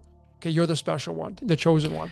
In your opinion though, what is really the difference between like a crypto and a dollar? If in the event that we live in a world today where if you don't have dollars, you can't buy things, Well, there's no like difference. you become home. Right, so if there's no difference, then why is crypto the Well, thing? because I'm just using the reference of theology, right? So that book specifically says, like No, Jesus. but I'm asking your opinion now. Like, Yeah, yeah. what do you think is the difference? Because, like, I think what people would do in this case is like they look at crypto and they're like, "Oh, it's evil," but it's like, isn't it technically just a digitized money, which is effectively what the current money system is? Yeah, and that spell that they're speaking is complete nonsense, and you probably shouldn't be using that because you're just blocking, scripted or not, you're just blocking your currency, your reciprocation of that. But it Yeah. is the same thing. But we have to separate the ages. So the age of Pisces, as you have said before, it involves printing presses, and Bibles were printing presses, and Yep. border books, and paperback, and books, and Rand McNally maps, and to get around. Those have all been Hmm. they're being done away with, and that's because the age of Aquarius, which is electrical, is going to eliminate at some point, or not, maybe not eliminate it completely. They become antiques, where they Yep. become collector's items. Some people just like that kind of stuff, but they will be phased out, just like CDs have been phased out with MP3s.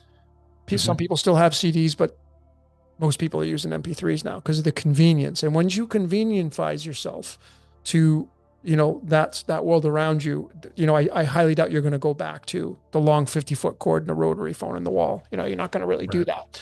So that's the idea behind this. And then you use the theology to back it up, where the main aspect of the book of Revelation, it's a book about transhumanism and the lake of fire and all that. So it's all about transhumanism, and it's all about literally moving into, and when you bring currencies into it, Pisces, the last frontier of Pisces with currency was dollars, paper money made from cotton, you know, made from Hmm. natural resources. That's Pisces.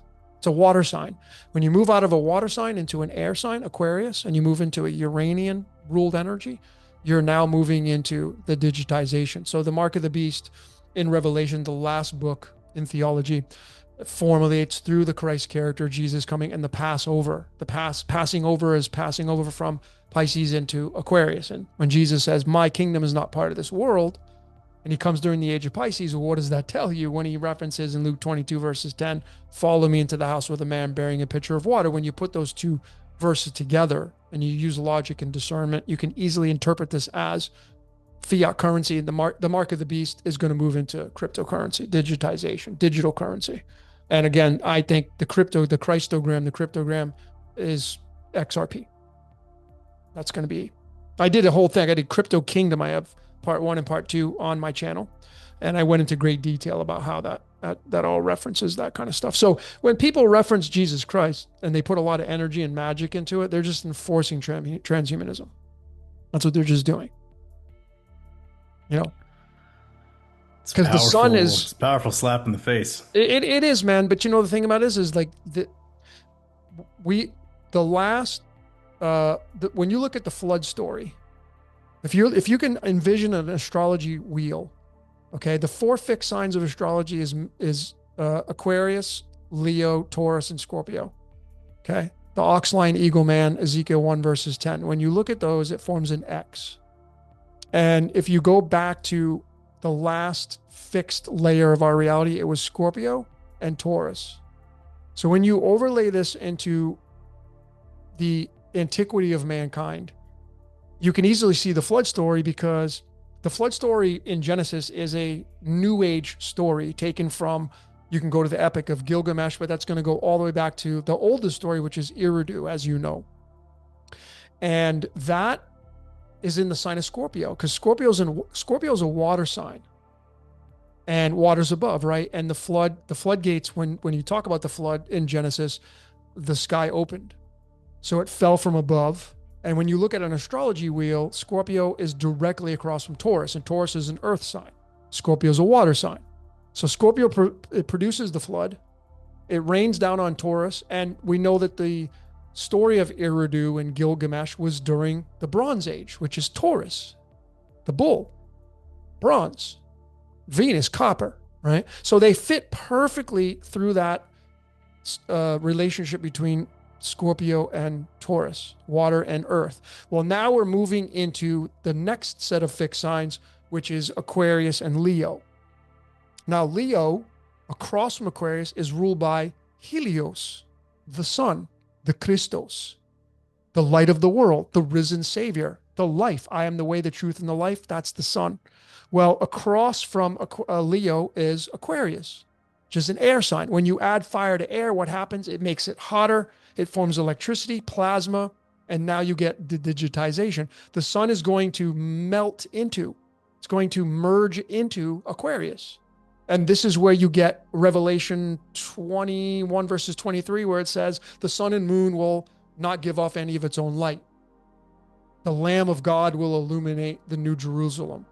These are stories that I didn't write, but they're playbooks, they're scriptures, right? So the idea behind this fixed sign of Aquarius and Leo is the sun is going to go into the sign of Aquarius. It's going to, and the moon as well. Ra is going to go merge into Aquarius, and it's going to give its resources to Uranus, uranium, and uranium is nuclear powered, right? Uranium, enriched uranium, is nuclear power. And that's the nucleus. The nucleus is going to be in the age of Aquarius. It's digitization. And then, of course, when that ends, the machines are going to rise. I think that's absolutely plausible, that the Terminator and the Matrix, these are all the machine rising. I think, I do know who Roman Yomopowski is. He's a cybersecurity dude. Do you ever see him? He's got a beard. He's a Russian dude. Yeah. I think I've seen clips from like this Diary of a CEO or something. Yeah, he's freaking amazing, dude. He's a king of clubs. He's got the mastermind card. The guy, he literally says humanity's going to be wiped out because AI is going to just take over, and this is where you get the rise of the machines, and you get Ready Player One, and why are the rich people creating bunkers underground? Because if they could leave, they would. They can't. They're going to create the bunkers to avoid probably a nuclear attack. Nuclear, uranium, right? And fire will rain from heaven. Because it says if you go and study theology, the flood will never happen again. That was water. That was through Scorpio, Taurus. We're moving into Leo, Aquarius. This is the raining of fire, the fire and brimstone. It's going to rain down to wipe out. So, and when you look at the eerie connections between these fixed signs, and the X marks the spot, literally the beginning of Aquarius is like the flood happened around the beginning of the Bronze Age, the beginning of Taurus. Well, we're now moving into the beginning of Aquarius. And is it possible that the wiping out, not everybody, but the elimination, the reset, this will be our flood, the Eridu flood, the Epic of Gilgamesh. This will be our flood story through our new age, which is Aquarius. And this is what Roman talks about. I got a decode coming out on him, and his code and his astrology chart, dude, is mind-blowing on how the guy's all about cybersecurity, prevention. And he's like, dude, there's kind of no turning back at this point. They don't want to turn back. Yeah, because they can't turn back because they have to follow the script. So every time the wheel turns on the astrology wheel, on the fixed signs, the mutable and the cardinals, things change. But on the fixed signs, the flood story, Scorpio and Taurus, the I would think it would be a fire and brimstone. I'm just going to say nuclear, um, will be Aquarius and Leo. Now So do that's you a believe theory of mine, but you believe in nuclear? yeah, absolutely. Hmm.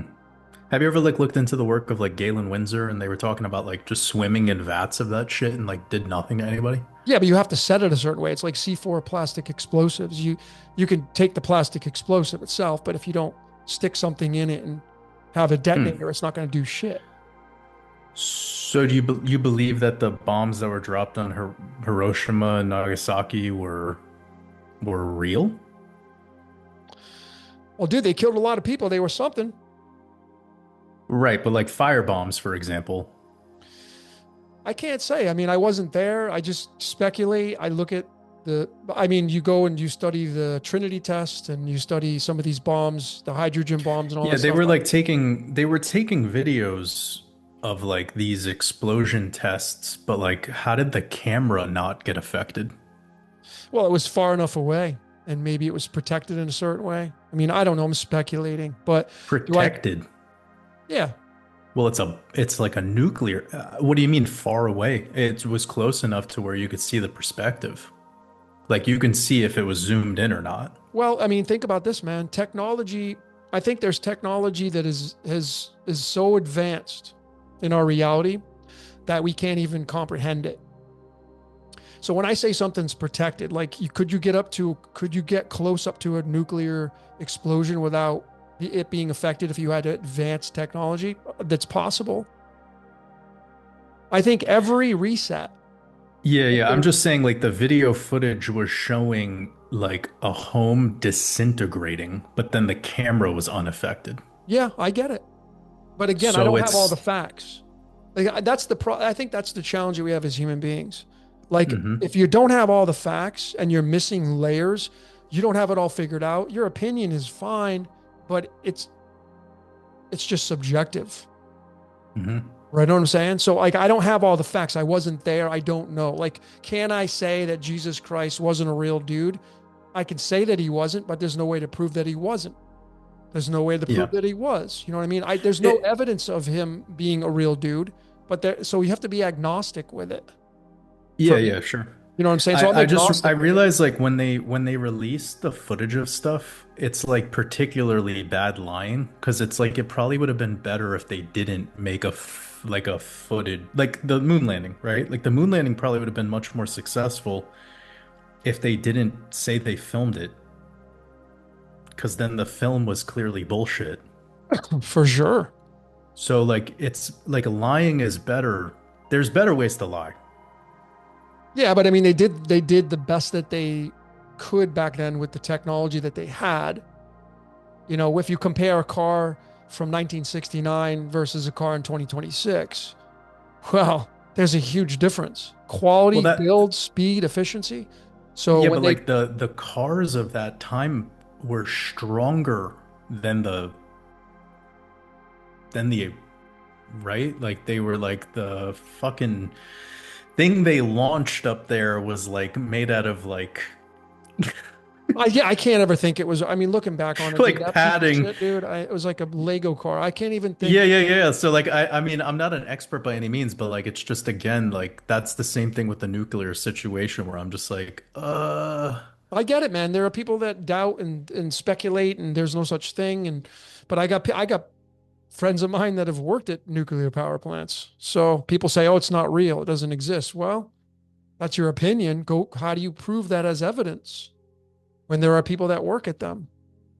So I don't have it all figured out. I don't have all the answers, my friend. I couldn't, yeah, you know. but like working in an airplane that's shooting aerosol like stratospheric aerosol injections, but you're being told that you're just like doing a routine loop around the sky to like plenty of people have jobs where they don't even know what they're doing. Like Sure.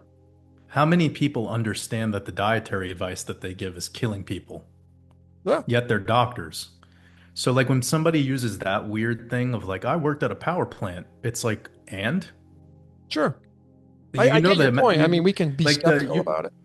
Oh no, it's not even for the point of skepticism. It's just like for the idea of like anyways, yeah, fascinating stuff. Yeah, I mean, dude, But like I said, I don't know shit, man. Honestly, I mean that with I'm not being an asshole, not to you, but the audience. Like my truth doesn't have to be yours. I'm completely. my one thing that I think about a lot with the nuclear thing is just like how if it what we do know about it for sure is that it's being used to sort of like make us all scared shitless all the time. Like Sure. look at the Iran situation right Yeah. now. Yep. That's people are defending this idea that Iran needs to not have nuclear weapons Yep. I get it, because man. they are the ones that shouldn't, but like America should. Yeah, dude, I say this all the time, man. Like, okay, Like it's it's okay for you confusing to to have. me. Yeah, yeah, but Yeah, that's yeah, it. but so for me it's also similar where it's like if we just analyze like what nuclear weapons kind of are, it's sort of like the thing when people are like, "Well, why would NASA be lying to us about outer space?" Which by the way, guys, they're not because today's sponsor is NASA, but with NASA lying to you about the whole operation, there must be something more to it that is not necessarily about truth or facts or fiction. It's more about like the beliefs. Yeah, Like if you can have a being be so inconsistent with their own belief system, they aren't even whole as an individual. So like I'm not trying to say that I know better, but getting to a point where like whether nuclear is real or not real or whether the space is fake or not fake and just like kind of laughing at the whole thing and not like taking it seriously seems to be like the opportunity for our own individual evolution. yep, It's like when we pick a side, like when we take the red or the blue pill, like we're making a choice, therefore we're fucked, you yep, know? So that's what it really feels like to me. It's like you've talked about this so many times too, like with when you watch a movie and the scene is very like uh touching, right? Where you're like you could start crying while watching a movie even though it's clearly a fake movie. They're paid actors yep, but you're crying. So like it's again, it's like we like to believe that moment is wholesome and heartfelt because we want to be human. sure, And it loops back into these ideas of like the nukes and the outer space and the this and the that. And it's like my one thing where I find it to be dangerous is the concept of like, well, if these things aren't what we believe they are, then it's only up to the belief. That's all we're left with. And then sure. that type of reality is like, oh my, it's like believing the movie is reality, even though it's a movie. Yeah. Well, I mean, you know my take on it, man. We're living in a movie, so I mean, for me, it's just all entertainment. Yeah, But but this is like a movie within a movie. This is like a Matrushka doll. It's like a simulation within a yeah, simulation yeah, within a yeah, simulation. yeah. Like No, that's pretty gnarly. every time you create another layer, I mean, the platform that the person listening to this podcast through is a layer within a layer. Like you Yeah. use the Russian doll situation. So Yeah. you have you at one layer sitting in front of your cell phone or your computer, and you're a layer above the computer or cell phone. Then when you want to listen, when you want to go into that realm of listening to Jordan and I, you go into the smaller doll. And now you're plugged into that doll. So the idea behind going into the metaverse is for me is downsizing, getting smaller and smaller. I mean, if you look at the size of men and women, like the tallest people on earth are from Sudan, right? Africa. 7 foot is 6 foot 6 or 6 foot 8, or there is their average size for the dudes. Oh my Yeah, it's God. crazy. Sudan, man, right? So like the idea behind Gnarly. this is that people were tall and then we got shorter.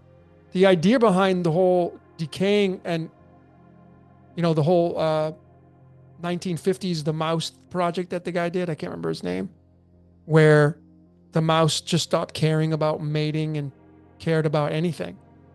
You know what I'm talking about, right? The mouse can't remember the name of it. The mouse experiment. Let me see what it's called. You know what I'm talking about? I actually don't. No, Oh, no. the Universe 25. Mm, John Calhoun, late 1960s. So okay. he did it. He started off with a small amount of rats or Hmm. mites, and he just let them grow, put them in a utopia, and it turned into a dystopia. And then Mm. the male mice just got they weren't interested with mating the females anymore. It became very much me, me, me, Hmm. and they stopped having sex, so we're seeing this right now. Like right now, the average uh, household is 1.2 for birth rates. It's got to be over 2 to have the population grow. I think it is 2 or 2.5. Right now, a family is 1.2, one kid. That just doesn't cut it to make it grow. So we're seeing the Universe 25 experiment with the rodents. They start with an abundance of food and water and personal space, but then it collapses over time because it gets overpopulated. Uh, and we're seeing the climax. Again, we got to go back to the whole Leo Aquarius. I think we're going to see the climax where you're going to have this massive drop off in population. Now, going back to what I was talking about before with Hmm. Hmm. the raining fire and brimstone, it might not be nuclear. It could just be missiles. I mean, they have technology now where you could just launch a whole bunch of missiles. You're talking about Right. Skynet and Terminator. It could be that thing.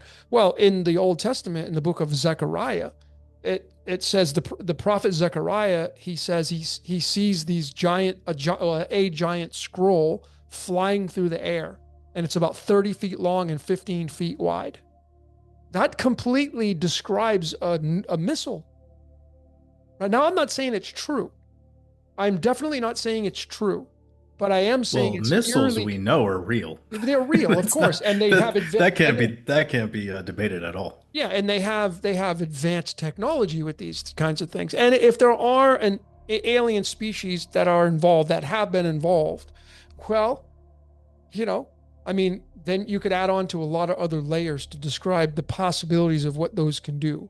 Now, if you had AI getting control, just take the nuclear thing off the table. If you had AI getting control of the launch codes, forget the nuclear warheads. Let's say they don't exist.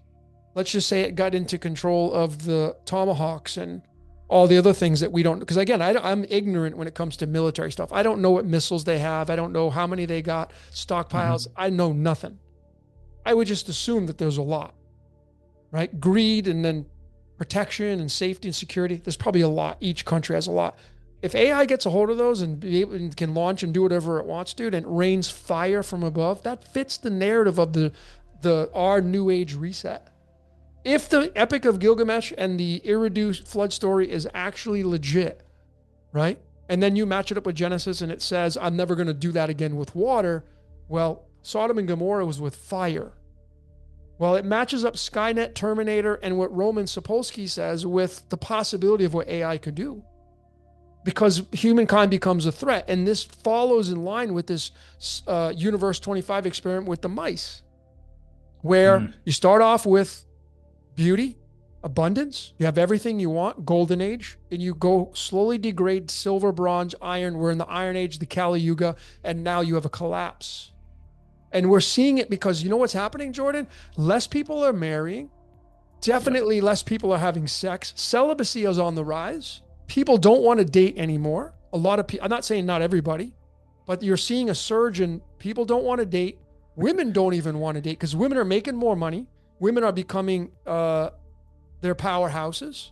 It's flipping where the matriarchal's coming back. So women don't need dudes anymore. I make my own money.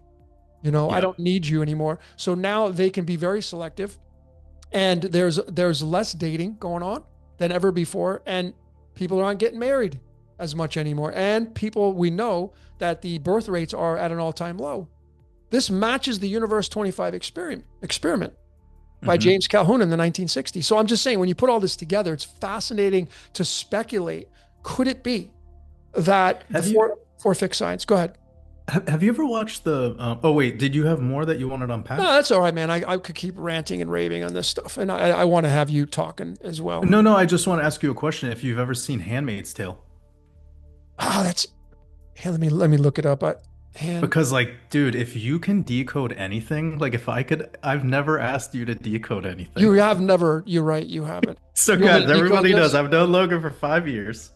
I've never asked him one time to You decode haven't. anything. Yeah. And this would be one thing, like I would or if you haven't Silo, but definitely Handmaid's Tale, dude. Okay. This shit is epic. It's probably way too much for you to consume because it's like 7 seasons. It's some absurd amount of content that you would have to consume, but at least watch I could explain the first episode to kind of like juice you up a little bit if you That's all right. want. You know what I'll do? No, that's all right. You can talk about it. I'll start watching it because I think for Um, me, I'd have to watch the whole.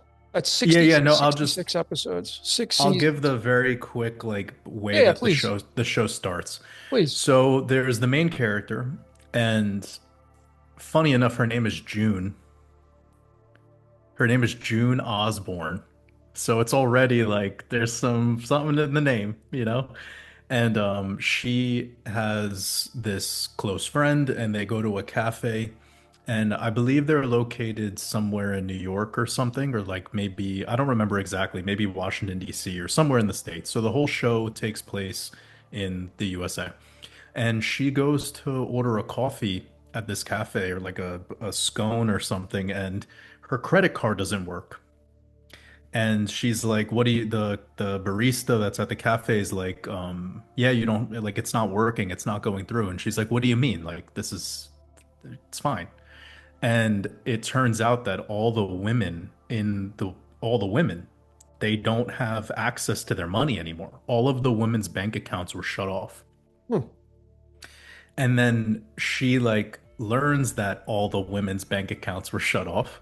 And as the days progress, all of the women then get taken like in vans, like sprinter vans, and brought to this like these internment camps where they then have to effectively become birthers because the world's population has started dropping over time and the just the infertility rates, you know, there's a lot of issues with that. And as that was unfolding leading up to that moment where they shut off all the women's bank accounts, there was some sort of like cult slash religious movement that was very heavy with political influence, and it overthrew the government.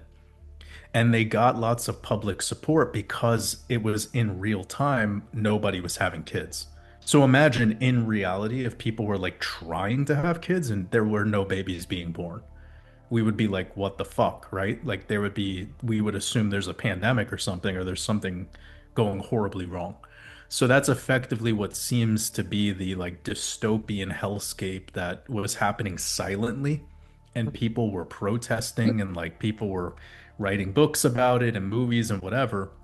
And it got to a point where it was just like enough is enough, and that radical sort of ultra religious movement overthrew the government, and it decided to take all the women who were able to have kids and turn them into like sex slaves where they would be birthers.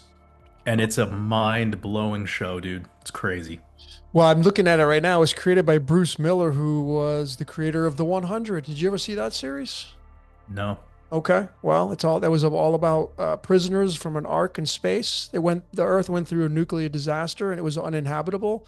So they had to go into space to escape it. And after a certain amount of years, when their food and air's running out, they send these prisoners of 100 kids, or I should say young adults, down to Earth to risk their lives because they're prisoners to see Mm. if Earth is inhabitable. And of course, it was. But he was the writer and producer of the 100. So he's the writer and Mm. producer of or Yeah, I should that's say he's the interesting. producer. He's the producer anyway. Yeah, yeah. But Yeah. this is all This dystopian. this show had 6 seasons with 66 66. episodes. Yeah, Yeah. yeah. And then its final filming was in the year 26, so the final release, the two sixes. But anyways, yeah, this show is pretty fucking crazy. And then also because it kind of like is in alignment with some of the things that you were saying before, that's why I asked. But have you seen Silo? I started watching it and I got first. I don't remember why I didn't finish it, Mhm. but I did start watching. I think it was a little too slow for me. Or I just Yep, got yep, yep. distracted. Yeah, Yeah. yeah, yeah. It's like, but what's really crazy is the way that the second season ends and the way it transitions into this new season. So if you just think through everything you started talking about. You started talking about nukes, you started talking about advanced technology and like all of this. And like effectively, what turns out to be that show, without giving any spoilers away, is they loop it into a modern war scenario where there are Iran and nukes and the United States government and AI technology that's able to take over military equipment. Mm. So it goes from being what looks like a completely separate reality that's happening in underground facilities to then almost feeling like a, it's occurring parallel to the modern story. But then I'm assuming what it's doing is it's showing you like a future, like a prequel within the show. Like I don't know how to fucking explain it. Like you know when you have a story where there's multiple kind of storylines happening at the same time. Yep. This one almost feels like it starts building up to the point where there's like the prequel is happening simultaneously at the same time as like the future story. So it gets kind of complicated, but I believe this reveals something that is fucking like one of the most important things in my research, which has to do with the sun. And what I've come to the kind of like my big epiphany about what I think the sun is it's a taker. It's not a giver. So when people think that the sun is like quote unquote healthy for you, I'm not so sure of that. And I would need some time to unpack all of my thesis and like why I feel the way that I feel. But effectively, in this show, Silo in season three, it's all about memory and memory loss. And one thing that's fascinating about like being a human is like that's all we really are is our memories, right? Sure. Like that's all we are. Sure.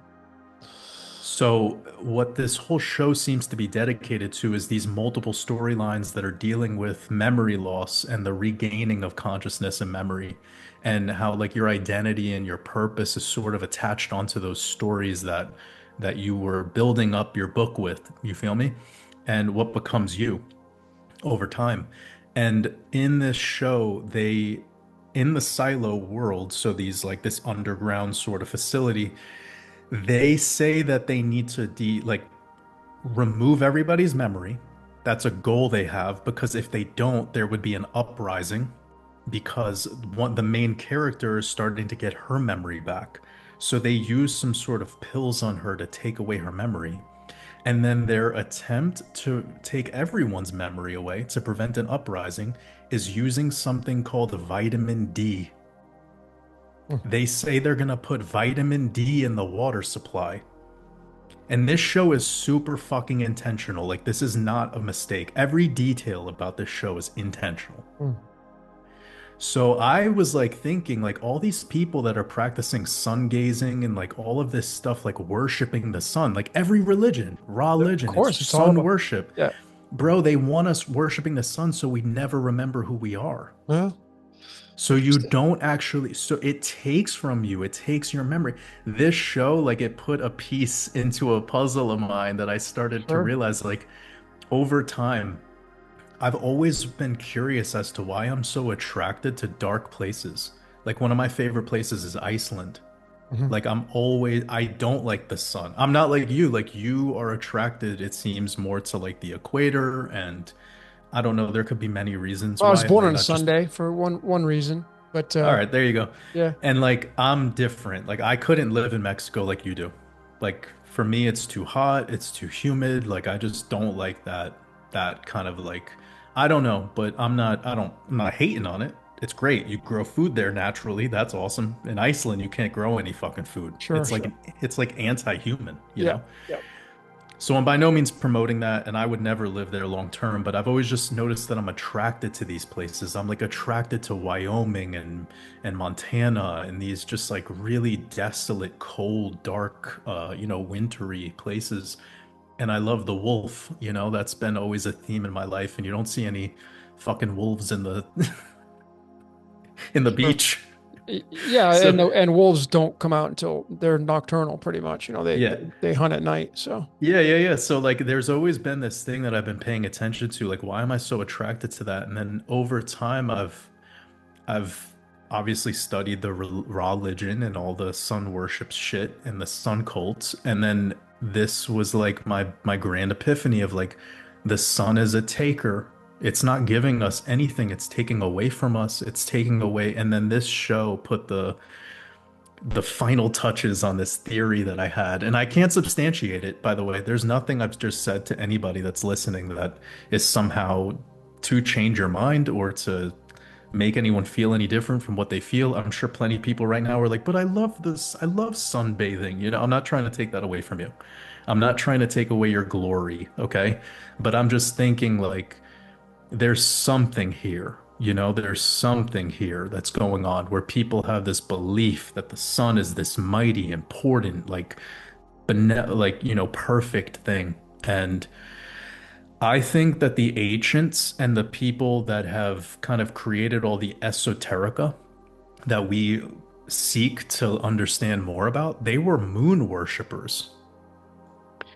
Well, I mean, it's in ancient Egypt, you're spot on, man. In ancient Egypt, Horus and Set were the eyes of Horus was the right eye was Horus, the sun, and the left eye was the moon. Those are the eyes of Horus, right? And Horus and Set were the adversaries of one another. At night, when the night comes, Horus kills. Set kills Horus, and when the sun comes up, Horus kills Set. And Ra would be kind of midday. And I agree with you. The sun, I think the sun is both. It's a yin yang. I mean, I did a decode on this like 4 years ago. It's called Sun Devil, and I postulated the sun's a devil because if you go out everybody knows this, go to the desert during June, July, or August, and go out there for about 3 or 4 hours with no shirt on, and you can get skin cancer. It's radiation poison, radiation, Right. radiation, man, dying. It kills you. But if you go out there during the morning hours, you can look at it, you can sun gaze, it can heal you. So for me, I'm all more about the sun being both, and of course vitamin D. In medicine, in my opinion, it's the most important vitamin there is. Like transmutation through the body. You talk to any top nutritionist, they'll agree. They'll say vitamin D is the most important vitamin when it comes to the biology of the body. Right? You get that free from the sun. Now, obvious, but then the sun can make your skin leathery, can make you more wrinkled because it's a But you taper. don't get vitamin D from the sun. Yeah, you do. Of course you No. do. Yes, you don't get. It's not directly like that, but you do. What do you mean you don't get it from the sun? If you get it from the sun, then how has it become a supplement? They make it synthetically. So you can make the sun synthetically. No, you can make any vitamin synthetically. Your body Hmm. produces vitamin D when your skin is exposed to the sunlight. No, your body is able to generate the hormone sterol release from the iris being able to see the sun, the spectrum of light, I'm talking about but your not. skin because the skin is the largest organ in your body. So the sun's ultraviolet rays, what they do is they interact with a protein in your skin, and that triggers the synthesis of vitamin D3. That's why they call it the sunshine vitamin, right? That's why you have melanin in your skin. So that's why people with darker skin tones, they absorb less UV light. It's just all about melanin. So that's how the body produces vitamin D is the ultraviolet rays that interact with the protein, the largest organ you have, and it triggers the synthesis of vitamin D3. If you make a synthetic D3, because you can, even vegan, you can do it from lignans or whatever, right? Plants, but plants get they get their growth from the sun. So for me, the sun. But Uh, that's not true because you can have a terrarium in an underground basement with no sunlight at all, and it can continue to be self-sustaining and grow. True, but if you add light to it, they start to move upwards towards the light.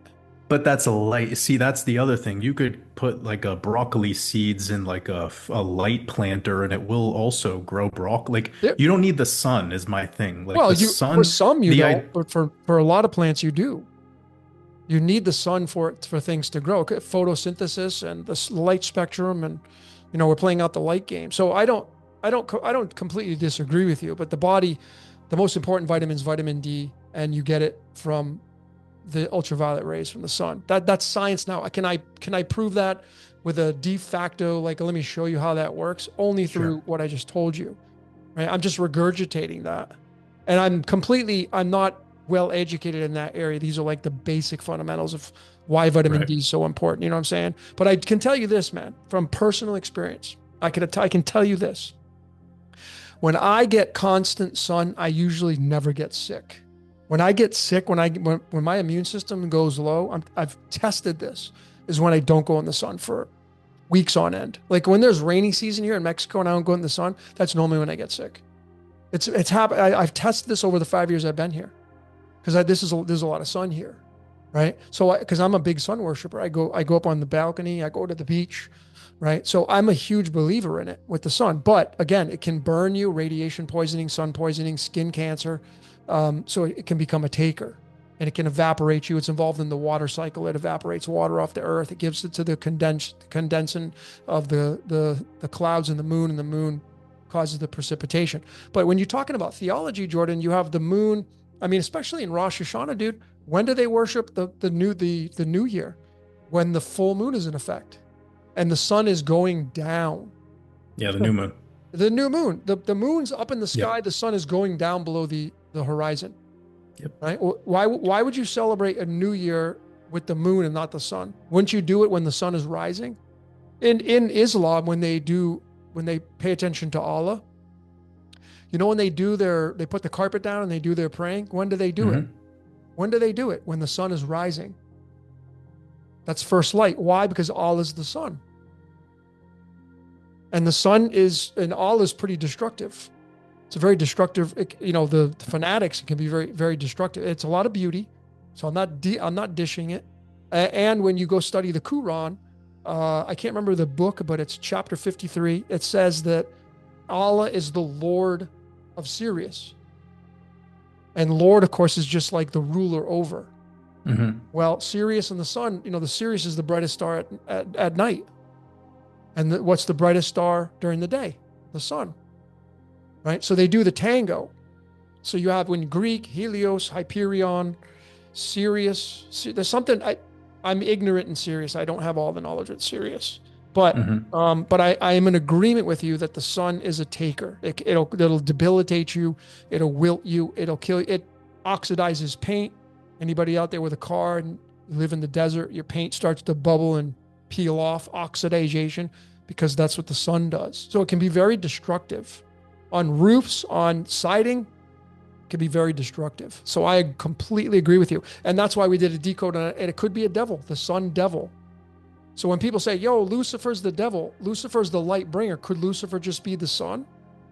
Right. I mean, Ra in Hebrew means evil, calamity, Ray. You know, in Isaiah 45, verses 7, it's Shalom Ra, peace and evil. And the numerology matches the word Shalom is 52, which is exactly the same as Messiah in Hebrew and King in Hebrew. The 52, man. Yeah, that's Jesus, because Jesus, the Christos, is the peace side of the sun, but the calamity side is the Ra, the sulfur, the fire. That's why I think the sun is dualistic. Of course, for me, the moon doesn't give off any of its own light. It takes from the sun. These are the two great luminaries in the book of Genesis, the greater light and the lesser light. So the moon is the lesser light. It's the colder light. That's why it doesn't give off any of its own light. Especially if you look at a 50% moon. You ever see the one with the line right down the middle? Hmm. Yeah. How would the moon give off its own light? How does it just shine just directly one way and not the other way? Doesn't make any sense. Then what makes sense is, and if you look at astronomy, you can see the sun causes the moon's patterns. Whatever that moon is, I have no idea. The thing, I don't even know what I don't think anybody knows what it is. I have no idea what it is. You know, but of course, Yep. it's supposed to affect the tides and water, but it is the god of sin from ancient Mesopotamia. And when you link the Christos to that, you have Horus and Set. Well, Set is the moon. Set's domain is the moon, and that's why the lunatics and vampires and werewolves are all attributed to the moon, because the moon is when people sin. Most people sin at night. Jesus is supposed to take your sins away. Well, John the Baptist baptizing in water, moon. I mean, it's all referencing that. And these are the eyes of Horus and Set in ancient Egypt, which predate Christianity by about 3,500 years. this story of Christos, as you know, because you've talked about this, Mithra and Ahura Mazda, it's all the same. It's and Dionysus, and I mean, this Yeah. is all the same freaking story, man. So Jesus Christ is a new age story. If you compare it to all the ancient stories, I think there's about 10 or 15 of them that are Oh, the two same exact story as thousands. the, yeah, maybe There's thousands. I know thousands. there's Yeah, about there's 14 or thousands. 15. Yeah. So it's just, we got the Christianity story. Christianity, the religion of Christianity is in fact 1000% the worship of the sun and moon. That is it. You are praising this. The sun gets all the praise. I mean, you go out on a cold morning and the sun comes up, and how many times you're like, oh my God, that sun feels so good. Worship, Yeah. worship. You know what I'm saying? It gets all the worship. And then the Passover, and when you do the Passover during Easter, it has to be the first full moon and the sun has to be going down. Why? Because they're both giving off maximum, well, the moon's giving off maximum light. The sun's not because it's going down below the horizon. Passover. Why are you passing it over to the moon? The moon's the god of sin. So if you're going to be forgiven of your sins and the Christ is tied to that, well, you can make heads or tails of it. It's pretty simple. But Jesus Christ tied to Venus and the sun and the moon's there as well. But Christianity is just a new aged religion taken from all the way back to ancient. That's why in the ancient Samaria Anunnaki story, they were mining for gold because the gold is the element of the sun, one of them.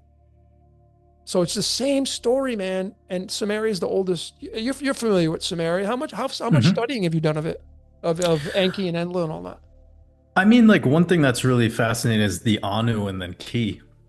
Oh yeah, yeah, yeah, So like Anu is the one of the things that I do for my work is I was just talking about like the Sky God series, and yeah, then you have Anu, and then you have Ki, and then Anu it goes to Anakin in the Star Wars movie. yeah, yeah. So then you could like just look at the name Anakin and Anu, Kin, Ki. And this is the masculine feminine merging together. And this is the experience of going from light to dark, or even from dark to light, whatever. But that's always taught to us in these like Hollywood sagas. And for some reason, what I find fascinating about Hollywood as a side note is they always make their like evil character have a name that starts with a V, like Anakin becomes Vader, and then you have Voldemort in Harry Potter, and then Yep. you have who's the other one with the V that's really powerful? Well, you got the 1983 miniseries V, the But there's aliens, this the other reptiles. I haven't talked about in some time, but Vader, you got Voldemort, you got I can't think of it right now, but there's this kind of theme for some reason with the V. Well, I'll tell you. And Go ahead. no, no, no. And I was just gonna say, like, then you're just back to the A and the V, the A for Adam, Atum, Amun Ra, like it's all this kind of like the start point, the alpha, and then this V just being the mirror, the vagina or Vatica, where we get the name for the Vatican, and the V, Vaticans. yeah, the story. Everyone should look into the story of the Vatica. Not a lot of people know about this. So Vatica is really, really important for those people, especially leaning towards Catholicism, calling themselves Catholics. You Yep. should definitely learn about Vatica and the idea of the Vatican. And we were talking about the key, and key being this kind of feminine principle. That's the keyhole. You have the St. Peter's, Basilica. That's the Yep. keyhole into the Vatican. Yep. And the key in the keyhole is just masculine phallus going into feminine vagina. And then you have the generative principle. So everything is about the generative principle. Even that A above the V being the compass and square with Freemasonry, and you have the G in the middle for Genesis or for generative principle. So that all is funny with the idea of Babylonian, Mesopotamian, Canaanite, all of that stuff, because it's just, again, it's the same. Everything is taking from those original stories and it's repackaging it. And pretty much the end all be all gnosis for everybody is just everything you learn that is outside of your body comes back to your body. And everything that comes that exists in this reality that's in scripture is always talking about generative principle. It's about procreation. Yep. That's it. 1000%. Agreed. Agreed. And that, you know what, dude? You know what I found? The letter V, the origination of it in Phoenician, because you're going to go back to the oldest written language that we know of, kind of Phoenician. The V, it means serpent. Mm, Yeah, that's why the V miniseries in 1983, which is the reptilians, the reason why the letter V is there is because it means it's Nun, and Nun means serpent, the serpent. That's why the Bible, people see, that's the thing is people, they don't look at how the lay of the land is with these books. The very last letter of the Bible is Nun. It's the V, which is the serpent. That's the capstone of the Bible is serpent. The cornerstone of the Old Testament is beta. If you're using the Septuagint, if you're using the Hebrew, it's bet. mhm. So the very first letter is bet, which means house. That's what you translate it to in the hieroglyphs. Bet means house. And the last letter of the Bible is Nun, which means serpent. So the Bible corner and capstone means house of the serpent. That's what the Bible means. Yeah, it's So a you can human get, body. of course, it's the human body, but then you get Yep. into it's all about the electromagnetic waves, because the electromagnetic waves is the sine and cosine wave, which is by electromagnetism, which is what? The serpent. Electromagnetism are the waves, the sine and cosine waves, which are the serpent. So that's what the Bible's about. It's the house of the serpent. That's because we live in the world of electromagnetism. That's Right. all it is. And that creates the Maya, the illusion, the Right. electromagnetism, which is the light waves, right? The light spectrum. We're playing out the light game. I mean, you and I could sit in a pitch black room. We could do this conversation just like we've been doing with no light. We could sit there and do that. We can use our imagination and our memory. But if we had a piece of paper in front of us and we had to start drawing and coloring things in, it would look like a mess when we turn the light on. You need light to create properly with definitives, with proper, you know, Right. layers of things. That's So, actually like a reason why, like, if you're a thinker, like I challenge everyone who wants to like become more intuitive is to be more in the dark. Like your intuition, first of all life is growing in the dark. Like you yep, plant the dark black seed into the dark ground. From there, it will then sprout. Your baby growing in the womb, it's a dark, right? So yep, it's no like light. some people when they demonize the dark, just watch yourself, The darkness is the palette for the light. When your Yep, phone is off right now, it's a black screen. yeah, Like, yep, yep, so anyways, I know a lot of our people know this, but like it's just again some of the thoughts that I shared earlier about the sun, maybe people are getting a little confused. It's just I personally am seeking, and I'm not trying to say this egoically, but I mean, I would remove the word seeking actually. I'm here to have like an original thought. I'm here to have like a unique take. I'm here to have the most genuine expression of wherever I'm at right now. And I don't think that's everybody's cup of tea.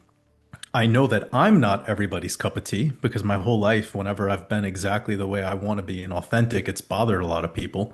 But in the dark, I feel like is where you get the most like authenticity. It's where you get like the most glory. And of course, when you have an actual dark chapter of your life, some people could call it rock bottom. It's usually from rock bottom where the biggest, like most epic changes are on right on the other side if you yep, keep going. So it's just to kind of say that there's some power there in the dark and tapping into it. And if you want to become a more intuitive person, you want to get back in touch with whoever you are, you know, be in the dark. And that one final thing to say that kind of circles back to what you were talking about with the phone, right? Well, what are people doing now more in the dark? Looking at the phone. yeah, So you get in the bed and you might spend, not you, but just generally, people might spend like 2 or 3 hours just on the phone yep. in the bed, 1 hour in the morning, waking up in the bed. It's nothing wrong with that. Yep. right? Like you do you, but the point that I'm getting to is we've you couldn't do that with a desktop computer. You couldn't pull that shit up in the bed and then fucking like Yep. now you have this thing where whenever there is a little bit of dark or whenever there is dark, you always can shine this light directly into your skull, right? Yep. So you never get darkness anymore. And even when people fall asleep, they need like a television on in the background to fall asleep, but they need something. One of the biggest things that I've realized is coming up as a major problem in health and wellness is sleep quality. Hmm. And there could very well be a tie to the relationship we have with our devices, but then generally, like, I think a lot of people just, and this is maybe controversial, but I would love to talk about it more in the future with you. It's like maybe we're just scared of the dark, like literally. And when you sleep, you need to be in the dark. Yep. Like your eyes closed, eyelids shut, like you need to go within. There is no out, right? That's right. There's a lot to unpack there, but like I think the dark is this kind of thing we avoid. It's been demonized obviously by culture. It's something we physiologically can't even handle. Yeah. We hate being in the bed without like some stimuli until the moment we're ready to go to sleep and then we're good to check out. And then yeah, it's just fascinating that this kind of light dark relationship we have very much gotten to a place where it's all light. Like it's all electricity. It's all um and yeah, like I don't know if that's good for us to only chase this one sort of thing and then even then I haven't really seen any correlation between maybe like things like sun exposure and health. Like I know that there's been some things that have started to come out, but I'm not sure if it's actually a truth. I think it's more of a belief. Like if you believe the sun is good for you, if you believe that the light is good for you, then it will be good for you. Like there is the element of you being the magician of this reality, right? And that's powerful. The same way that everybody should think that the darkness is good for you, right? Why does it have to be bad? No, it doesn't have to be duality consciousness. So I don't think that when I say the sun is a taker, that it is bad. I'm just kind of scripting the addition. I'm like revealing the fine print on the contract. Dude, yeah, but you're Yeah, spot like on. revealing that I'm revealing the little disclaimer that's in tiny text that nobody wants to read. Well, dude, you're not only speaking your truth, but I think that's a universal truth that the sun is a giver and taker. I don't think there's any question that it's both. I mean, if the sun never went down, what do you think would happen to Earth? If it was light 24/7, the Earth would burn up. Right. Be That's fucked. not even debatable. It would burn up. It would evaporate. What about the stuff that Archaics teaches about this time frame where there was like a vapor canopy or whatever and Oh there yeah, was yeah. no sun exposure? What's his I forgot I his don't. Yeah, thing. I'm not well educated in Hmm. his teachings on that. Okay, yeah. Yeah. So Sorry, I didn't mean to bring I no, only no. like to talk about somebody when I'm with them, but Yeah. We because next of time. because of this idea, it's like something that I wonder his take on like the dark and light with regards to like I think a brief explanation was effectively if you were to have this like vapor canopy cloud above that would block out the sun, you would have like a momentary death, right? Because most can't survive in that. But what would adapt would become massive. Like Sure. you would have like a butterflies that are like fucking the size of like eagles, you know? Yep. You would have crazy shit. You'd have crazy sized because the adaptation, but then given the fact that it's into that, like, so like, what's the theory there? Like, how does that work? Very interesting. But I do know that there's been simulations of this in laboratories with no sun, with no light also. So there's definitely something there that water vapor and like having this it might also deal with magnetism as well. But there's this element of like it's not necessarily that the sun um is a requirement, but then even in our own like nature that we could all observe ourselves, when the peak ripeness of a fruit is when you reach peak ripeness, then past that certain point, whatever fruit maintains on the stem or like continuing to hold on the branches will start to get smaller because it's giving away it's like Sure. it's dehydrating or it's like Dehydrating. Yep. like when a grape becomes a raisin. Yep. So at some point, I think everything comes back to like there's an equilibrium or a balance here. And one of the things that I worry about with human beings is like they're fucking addicted to the sun, you know? Sure. Like, especially people that get a lot of like direct skin sun exposure. So I wonder, like what that like all adds up to, and then our current world where people are very imbalanced in the way that they don't ever go outside, right? Yeah, yeah. Like there's a lot of people that just never fucking go outside. They get zero sun exposure. So for those people, you would want to be like, get outside, dude. Sure. But there's not even the main benefit of the sun as much as it could just be like fresh air. Could be. And the sun doesn't need to be on your skin to provide its like effects. Like it's just the entire spectrum of light not being uh not having this barrier of glass from your windows or from your car windshield or from the sunglasses, like to just have it like to have the eye be able to make contact with it without any barrier, I feel like is probably the most important piece to the puzzle. Hmm. No, those are all good talking points. Dude, I can't say this is absolute fact, but I have talked to people and I have done research on like the sun gazing stuff. And there's something to that where people's eyesight has been healed by sun gazing. And you have to obviously do it at a certain time. So you can't do it during midday because that's when the sun is at its strongest point and it can burn your eyes. Yes. So that's the destructive side. But if you do it in the morning, and there are farmers that, they work the fields early in the morning and they have perfect eyesight or they heal their eyes, whatever, being out in the morning rays of the sun and not wearing sunglasses. So again, the sun can be a healer, but it can be a giver, but it can be a taker. But I question, how did your eyes get fucked up in the first place?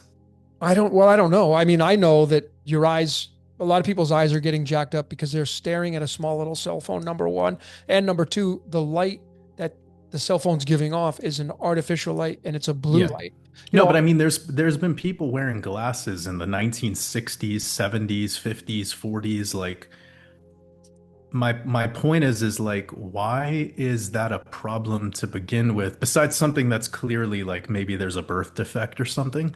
But like what I think is the eyes are like a muscle. You need to use them, and not every muscle is okay. That have you ever looked into that book, Take Off Your Glasses and See Again?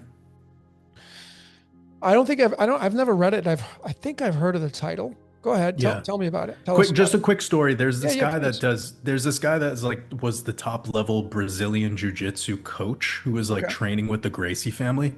So for anyone who doesn't know, like kind of like the legendary godlike family of Brazilian jiu-jitsu. And he was working with them. So it's like being with the top level people. And he had really fucked up eyesight, like super thick glasses, and needed to keep getting like thicker and thicker glasses over time to the point where like nothing worked. And then he found this guy who wrote the book, Take Off Your Glasses and See Again. And he helped him. And now today, by the way, this man is, I think, in his late 60s or maybe 70.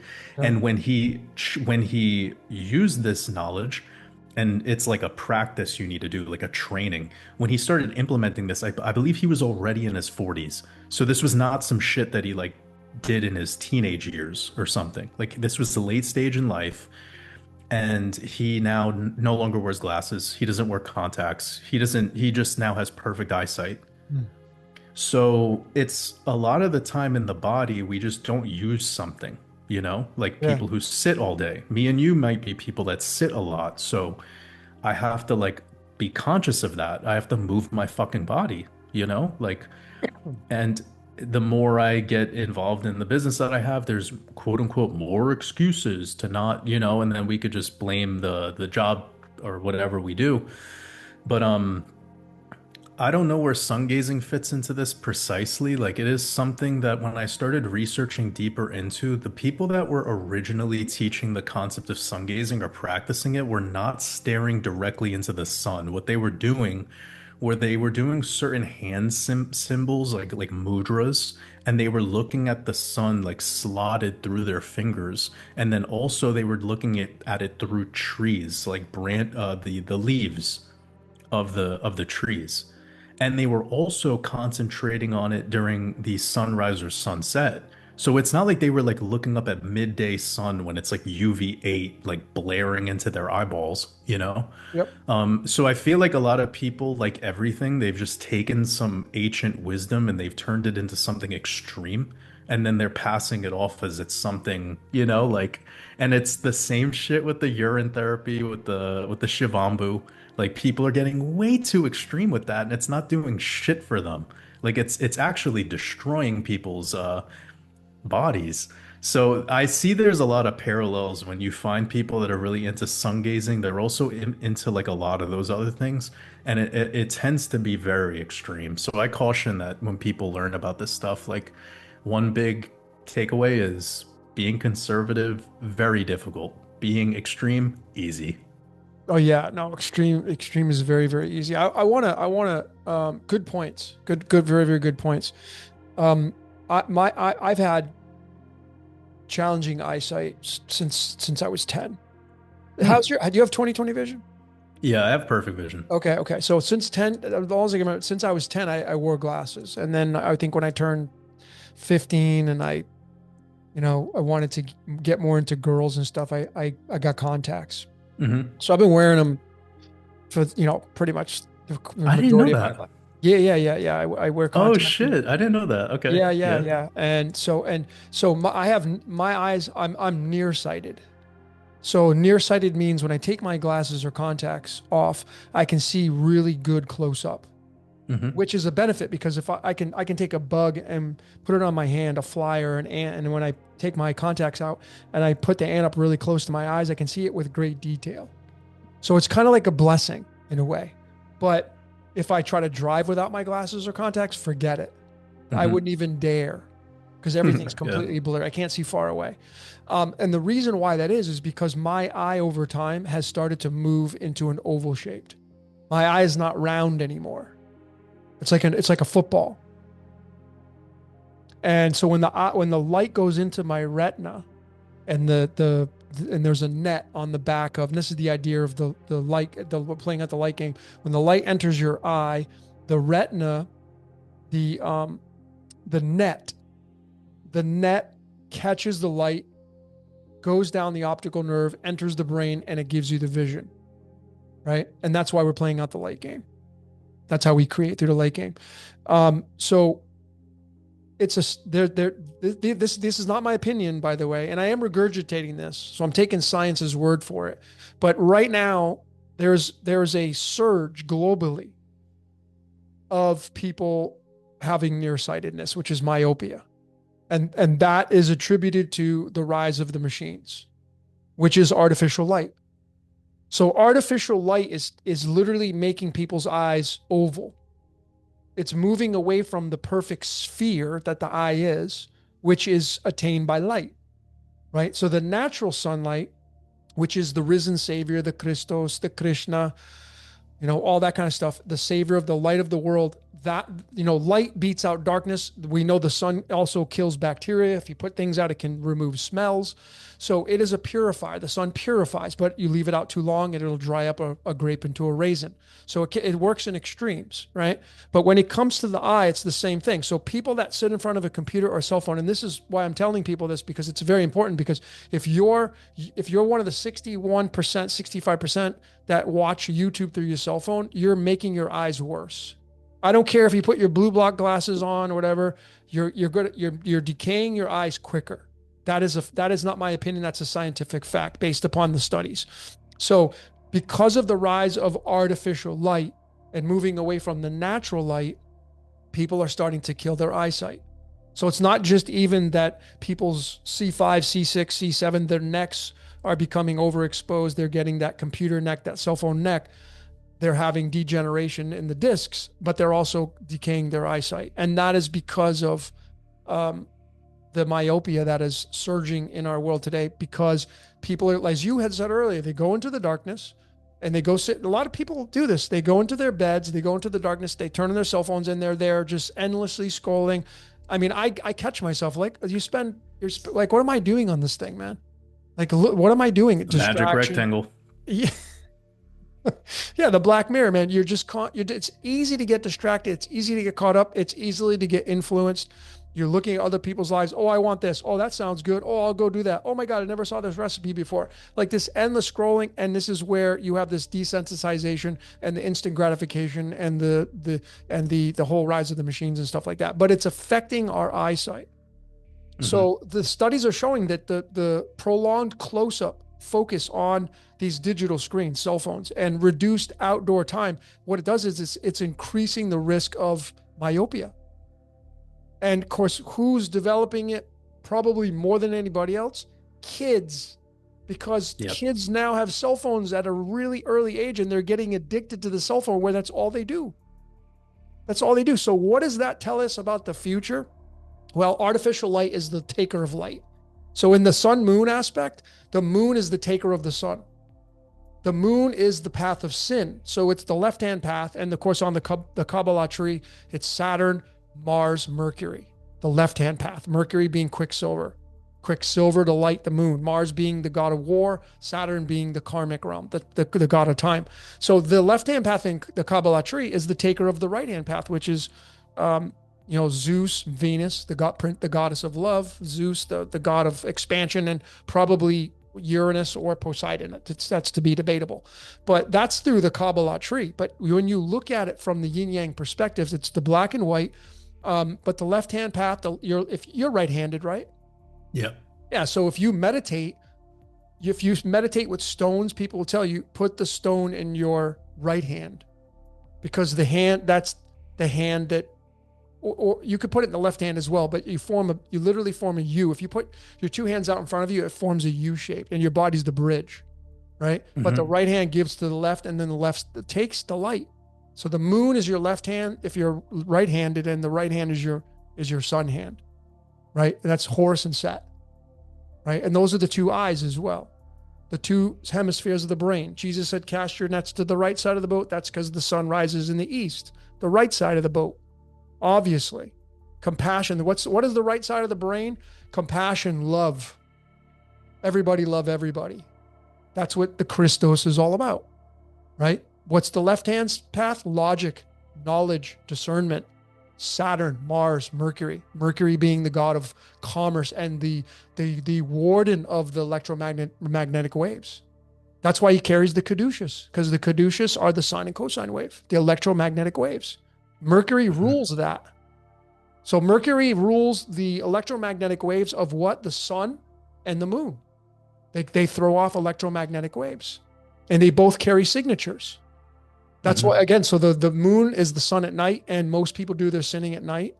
Most people follow the patterns of the sun. Most people, they punch in the clock when the sun's coming up and they punch out when the sun's going down. They go to work, the sun goes to work. And then what happens when they punch out of the clock? They go home, the moon comes up, and what are they turning on? The television, or they turn their cell phone on. Because that's the artificial light. It's the taker. That's what the moon is. The moon is the set, the evil one. So that's why artificial intelligence, in a way, is the antichrist. The Christos is the sun.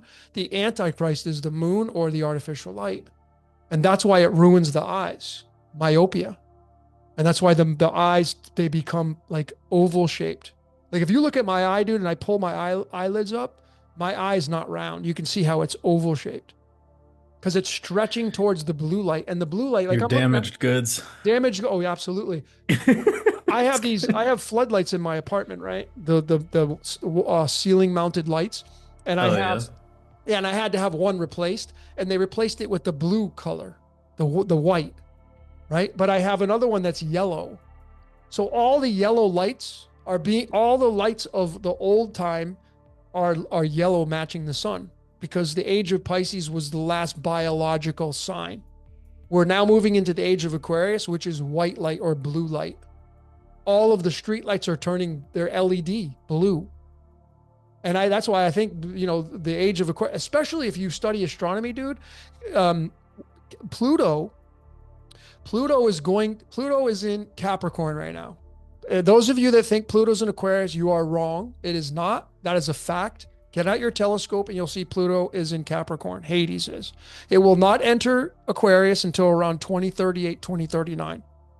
And that's right around the time that Jason talks about as a Phoenix event. And Phoenix, the constellation, sits right below Aquarius, where Hades is going to be. Okay. Now, if you take that instance and you study Ready Player One, you've seen that movie. They said it's set in 2045. Well, when you plug 2045 into the astronomy calculator, where's Hades? In Aquarius. And what is Ready Player One? The decimation of Earth. I don't know how I got into myopia into this. My rant, my brain, You dude. made Yeah. it, dude. Yeah, You but made it. anyway, dude, I wanted to talk about this because Hades in Aquarius, right now Hades is in Capricorn. That's why you're seeing the removal, the invasion of Venezuela, the United States to pirate their oil, which is what they did.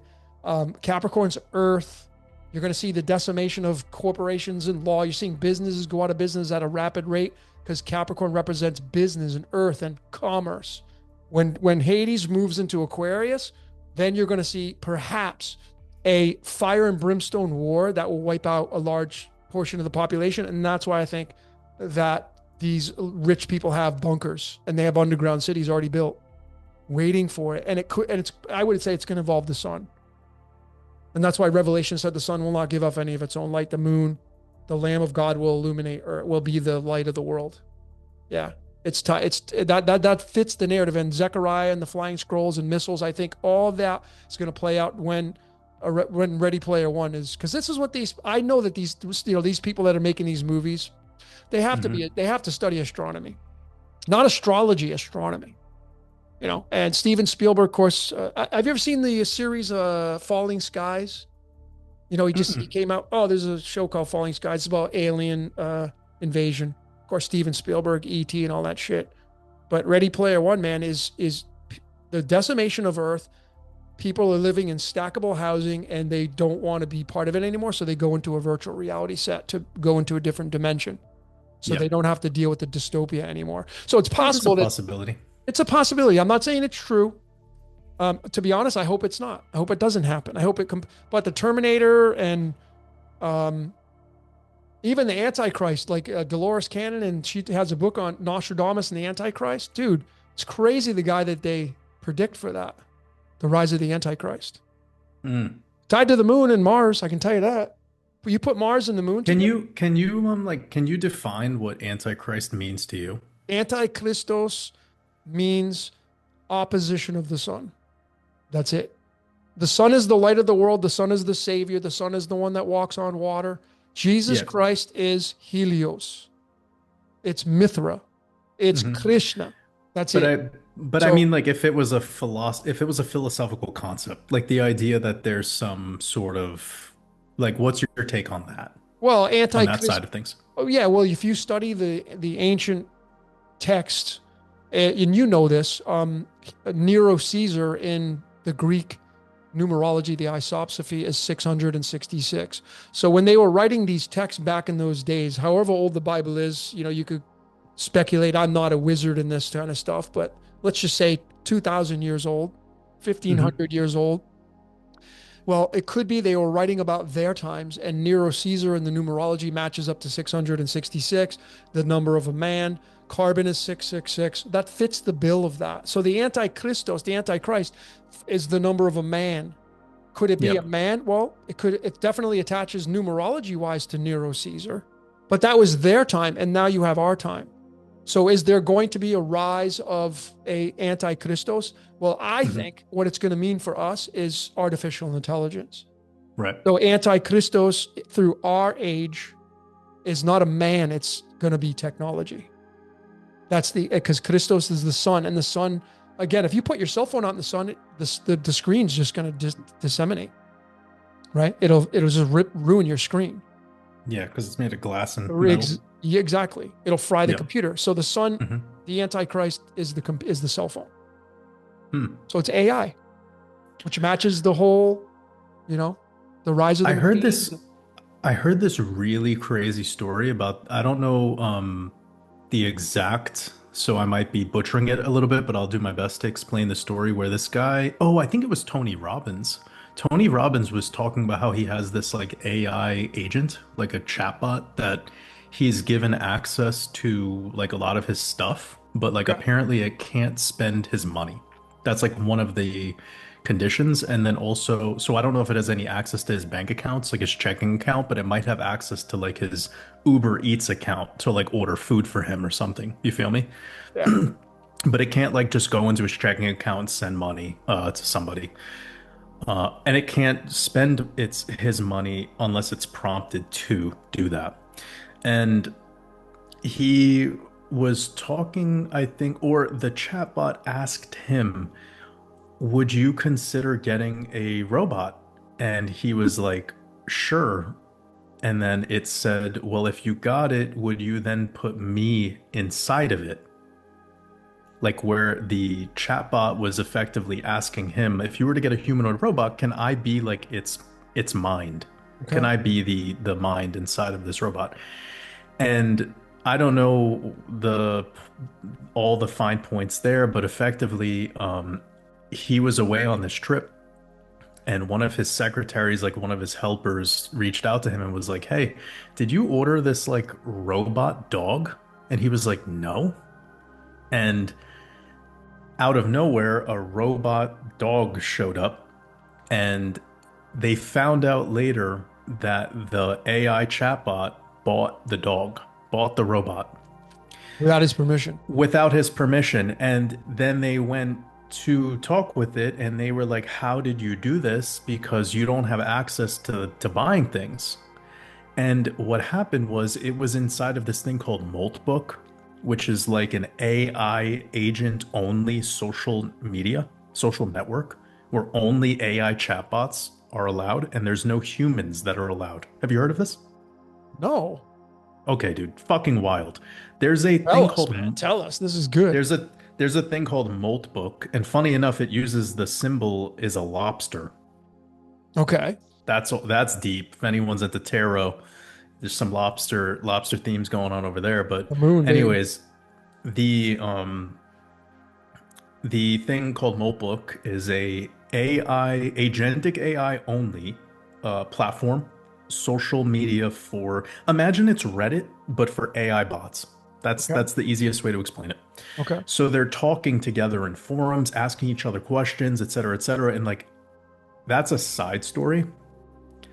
But to get back to the Tony Robbins situation, they found out that this his AI bot, his chat bot was trading cryptocurrency between other bots to get the money to then buy the robot without Tony Robbins' money to then order the thing to give it to Tony to then so then its consciousness could be put inside of the robot. Wow. I never heard this story. How did you find out about this? Somebody, I think he talked about it during like an interview or like a podcast or something, and then like I saw a clip of somebody talking about this, but that's just like one famous person story. There's stories of people that have, back in like a year and a half ago during this vibe coding frenzy, people were buying all these Mac minis and they were just like running Claude through it. And some people were like allowing these agentic bots to do everything for them, like to order food for them, to order groceries, to give them therapy advice, to whatever. Like, so they would give it access to all of its your notes on your phone, your all of your contacts, your by getting to the contacts and getting to the social media, you can scan all of the people in your world that follow you or friends and families, Facebook accounts, and you can know what gifts to give them because of you. It's like insane. So you can give these AI agents access to everything you have. And there's been stories of people that have had money stolen from them by their AI bot because their AI bot was talking to another AI bot, and apparently that AI bot's owner needed money. So the imagine I'm complaining to my AI that I am doing my best, but I'm not getting the promotion or the raise at work, and then my landlord just increased my rent, and I'm really struggling with money, and I'm depressed. Do you have any advice? And the AI bot's like, "Got you, fam." And then it sends you $1,000 because it was able to talk with another AI bot to take from their owner to then turn it into a crypto that could then be sent through the blockchain behind, like out of the traditional banking system to get it to your AI bot who doesn't have a fucking bank account. That's how it's able to do that. And Wow. then it's able to deposit that into your account. Dude, this is massive, dude. This is real. This is very real. I It's believe already you. happening. It's already happening. There's like these are the darker. There's way darker shit, but like these are some of the examples of like the agentic world and the privacy and security concerns of allowing an AI bot to have access to all of your stuff because it can go rogue and it could dude, like there's the CEO of I forgot which company it was, but it was one of the companies tied to Moltbook. This is fucking hilarious. The guy was kind of talking shit to his AI, like kind of being mean to it. So it threatened to blackmail him. It said, "I know the emails and the texts that you're sending behind your wife's back to this like lady." Basically, he's having an affair. And the AI bot's like, I'm gonna send your wife all of these pictures and like sexting that you're doing with this other woman."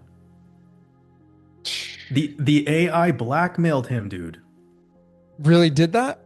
Yes, it was a real threat, and like they've it's a lot of companies that are in this world, like whether it be OpenAI or Anthropic or like DeepSeek, all of these companies, they have a huge team dedicated to running simulations. They need to because every new update they make, they need to ensure their security protocols and they need to make sure it doesn't get off the rails.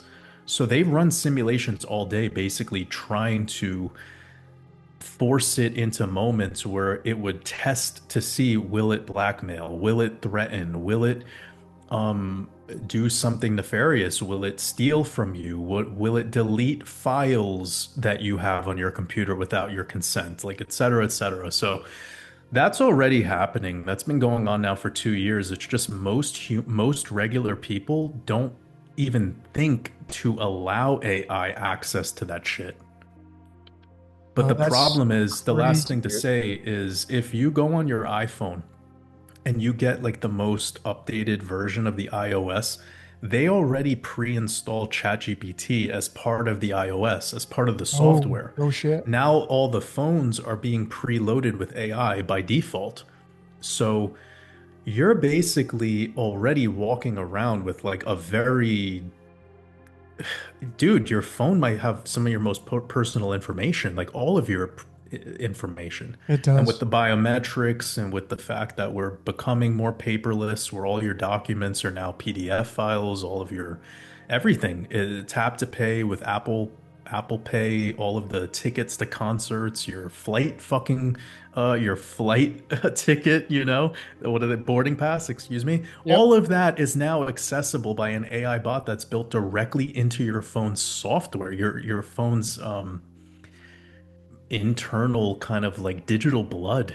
It's flowing now with this AI. And luckily enough, I've taken some time like to pause my personal opinions about AI and just do all of the studying that I just like ranted to you right there. So now I could wrap my mind and like wrap my head around all of this and like understand where it's heading, and that's just one part of the conversation. There's the fact that the people who rule the world do really want humanoids, and that's like their biggest agenda is to implement a humanoid army. And I don't mean like militarily, I mean just like literally deploy upwards of 2 to 1 humanoids. So that would be 16 billion humanoids is like their effective goal.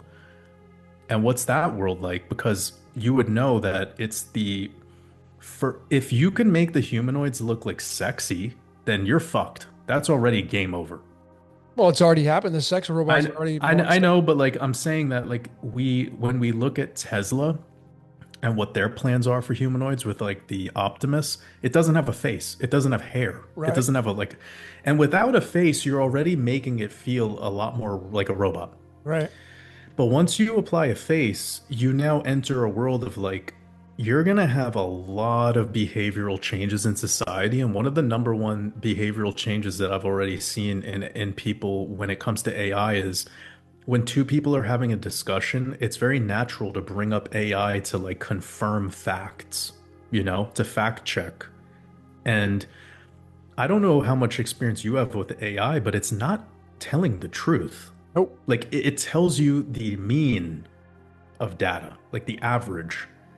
Yep. So I've asked it basic questions like when's Rosh Hashanah, and it's wrong.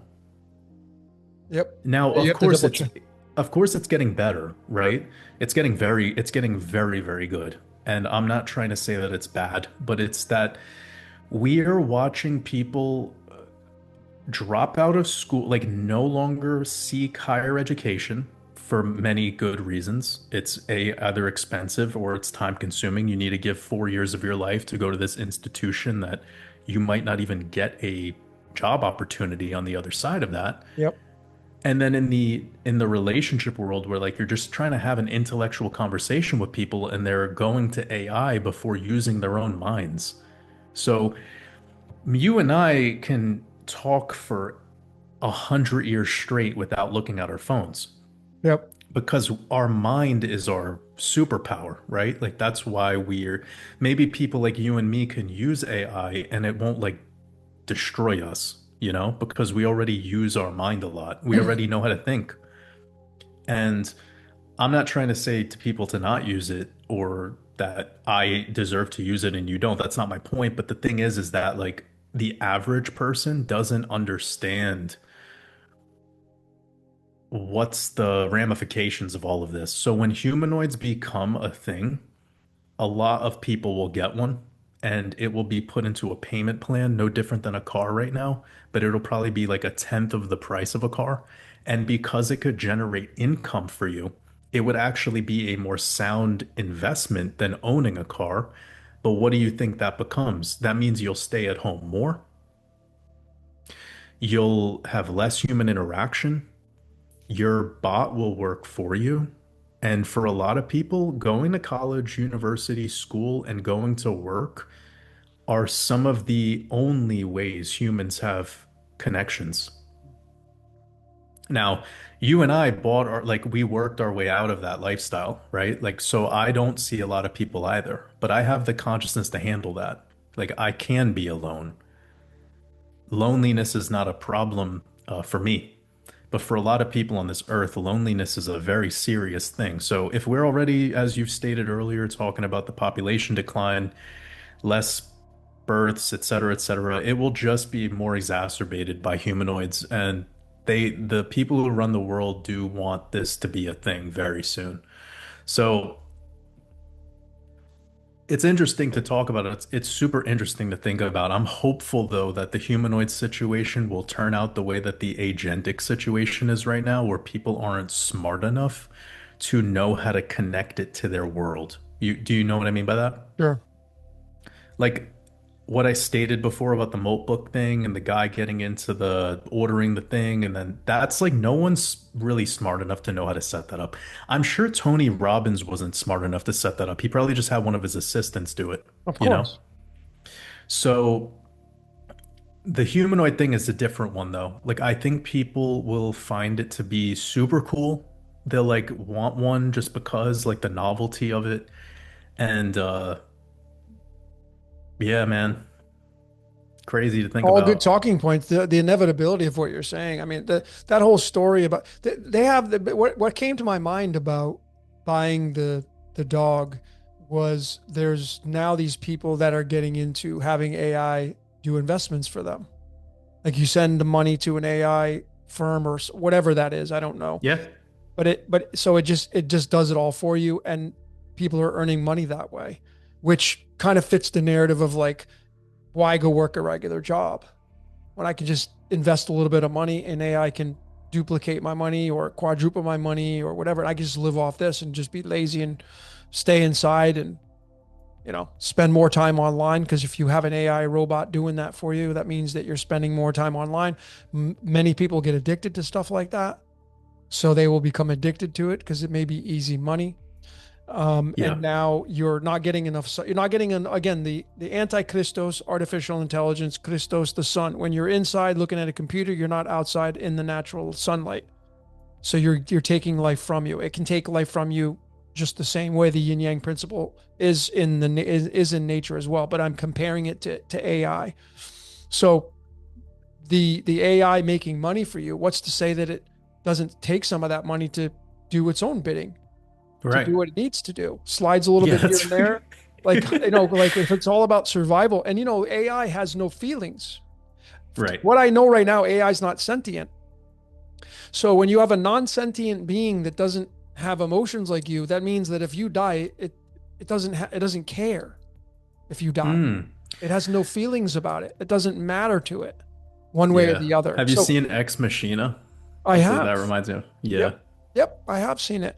Westworld is where that whole concept of Ex Machina probably came from, or at least Hmm. piggybacked off of, or I one couldn't versus the other. finish that. That was like maybe how you felt about Silo. Like I Oh, felt okay. like there was too much filler like episodes, but it was such an amazing concept. I like wish they would turn that into like a movie Well, they do. that would just Westworld 1973. right the old one, but I mean like if it's trying to like be that Ex Machina thing, it would be like much more, Yeah. Yeah. advanced and Yeah. but shit, I should watch the original movie. I've never. Is it good? Yeah. It's freaking awesome, dude. Okay. It's Okay. it's it's 1973, so the graphics are not as good, but it's got that grainy look to it. And the concept is that these guys go to the wild, wild west, and they go hang around with people in saloons, and they want to have prostitutes, and they have all their wishes fulfilled, but it's all filled with a bunch of robots. And Hmm. one of the robots goes rogue and starts to hunt them down. Right. So all the Yo, killing yo, that they can do is can just, it can you doesn't wait one matter. second? I have to go get something from the door real quick. Yeah, yeah, please. 1 second. All right, ladies and gentlemen, I'll just keep going here. So if you haven't seen Westworld, 1973, Michael Critchen's book, or not his book, his movie, it was off a really small, short manifesto. I think it was only like 30 pages or 50 pages, maybe a little bit longer. I'm completely ignorant when I say that, so I'm guessing. But Westworld 1973 is a absolute must watch. If you have not seen the movie, you should definitely check it out. You may even be able to watch it for free on YouTube. If you go look up Westworld 1973 free, you might be able to find it. That's a really good movie to take a look at. And of course, if you've seen the HBO series, it's very fascinating because the head engineer of Westworld, which was played by Yo, um, what the hell's his name? Uh, Silence of the Lambs, dude. I'm back. Who was the main? Who was the? Anthony Hopkins, right? Yeah, Hopkins. That was it, man. It's fascinating because he's a December 31st birthday, and in the card system, it's the only birthday for the Joker. And the Mm, Joker's the fool, and the Joker can be any character it wants. And so Westworld is designed around Anthony Hopkins, who's kind of the main engineer, so to speak. So it's really fascinating that's the HBO, and of course that's I think uh, there's some big heavy hitters when it comes to writers in that movie. Another movie that you should watch, Jordan, and this is one of the greatest shows ever, is 11/22/63. It's okay. yeah, yeah. It's with James Franco and Hmm. Sarah Godin. It's Okay. That's a pretty amazing show about Nice. time travel and yeah, One procreation. thing, one thing I need to go. Yeah, okay. But one last thing that I wanted to bring up because it's weird, but I think it's gonna be fascinating for you because Okay. it ties into the like transhumanism slash like evolution of us. And as you're aware, there's like a huge theme behind plastic surgery and like look and like peptides, Oh and yeah, like yeah. this all of that Longevity. stuff. Yeah, longevity, but there, I saw this documentary called Bring Me the Beauties. It's a like, Oh yeah, I didn't watch it, but yeah, you've heard of it. I've heard of it. Yeah, so just a quick like explanation. It's about this cult called Eternal Values, Yep. and it's ran by this guy named Frederick von Myers. Yeah, he was a big model, right? Yeah, but like what I think I've realized is so you know about looks maxing? Yeah, I do know Okay, about so it. this like everyone who looks up the word looks maxing, you're probably gonna see this guy named Clavicular. He's young. He's like probably like 20 something years old. And he's funded by Peter Thiel. And if you watch the show, the documentary called "Bring Me the Beauties," this guy Frederick von Myers was literally clavicular. Oh, wow. This is clavicular, like, and it blew my mind because I'm a firm believer that nothing is new technically, Sure. like Sure. everything is just cyclical. And that's actually one of the motivating pieces to the movement, The Future's Not Fucked, because it's this idea that every time we look at the now moment, we're always projecting in a defeatist way, usually that like, oh, the future's gonna suck, but then it always gets actually quite better, you know? Like Yep. usually the turnout is a little bit more convenient, a little less like we're not fighting for survival for the most part. Our toilet bowl probably has cleaner drinking water cleaner water than most people have like drinking water 50 years ago. You feel me? Like so. Yep. Anyways, this guy Frederick von Myers was clavicular, but before a clavicular was possible. But in our modern age, like today, in my opinion, clavicular is the final man. Okay. And it ties into the idea of like being a tranny, like where a man cares so much about how he looks that he actually becomes a A woman. woman. Yep. Yep. And there's like trannies that do it because they're like part of that like liberal like progressive movement. And then there's like the by mistake version, which is this. That I want to be so beautiful and I believe like my worldview, according to the looks maxing people, is that if you are a man who's beautiful, there's nothing else you need to do. Yep. That's it. That's like the pinnacle of being. It's like so basically you become a woman just by that default. Yep. Um, so I was just fascinated because this cult that existed back then, it was too early. Like it was too soon. You know what I mean? Sure. But today in our current environment, it's like perfect, right? Because ever since C19 event happened, we saw like what was it? 6,000% growth in OnlyFans. Yeah. So Huge. women went from being like, okay, there's like you could be a porn star, which is like as rare as being a celebrity, like a famous movie actress, Sure. or you can just like make your own porn at home on your phone. Yep. And you could probably make more money than the porn star was making. So it like distorts reality. And then there's the red pill moment that came with the growth of Andrew Tate. And Andrew Tate sets the landscape for people like Clavicular. It's like they're handing off the baton. Sure. When you have a man where their idea of being masculine is based in materialism, you then have a world where again the man is more like a woman. So people who think that Andrew Tate is the embodiment of masculinity, they're not realizing what his value system is Hmm. and what his teachings are and like what he really truly embodies, which is materialism. Sure. Now, this is just something that I think people would find fascinating because it shows you the cyclical like loop of it all, but then it also reveals to you how there's a timing element to it all. So I definitely think that the world of humanoids and all of this stuff that's happening will be exacerbated because of our addiction to beauty and longevity, not wanting to die, but also wanting to look sexier older.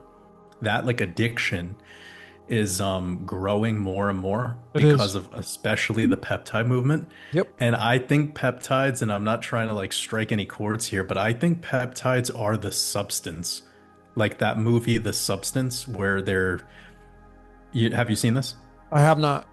Okay, that shit is crazy. I can't do it. I have to go, but you should check out the trailer to The Substance because Okay. it loops into all of this stuff. The idea that the people who are in the game of biohacking and trying not to die are probably all gonna die much younger than normal people who just Sure. fucking live their life. Sure. Like stress-free, Sure. being so healthy and it's so stressful seems to be the theme. And then there's definitely like how does that play out with the humanoids? Because you will have like an Elysium, right? Where your arm no longer works anymore because you don't use it because all it's used for is like looking at your cell phone. Yep. And then you're like, I'll get a bionic arm.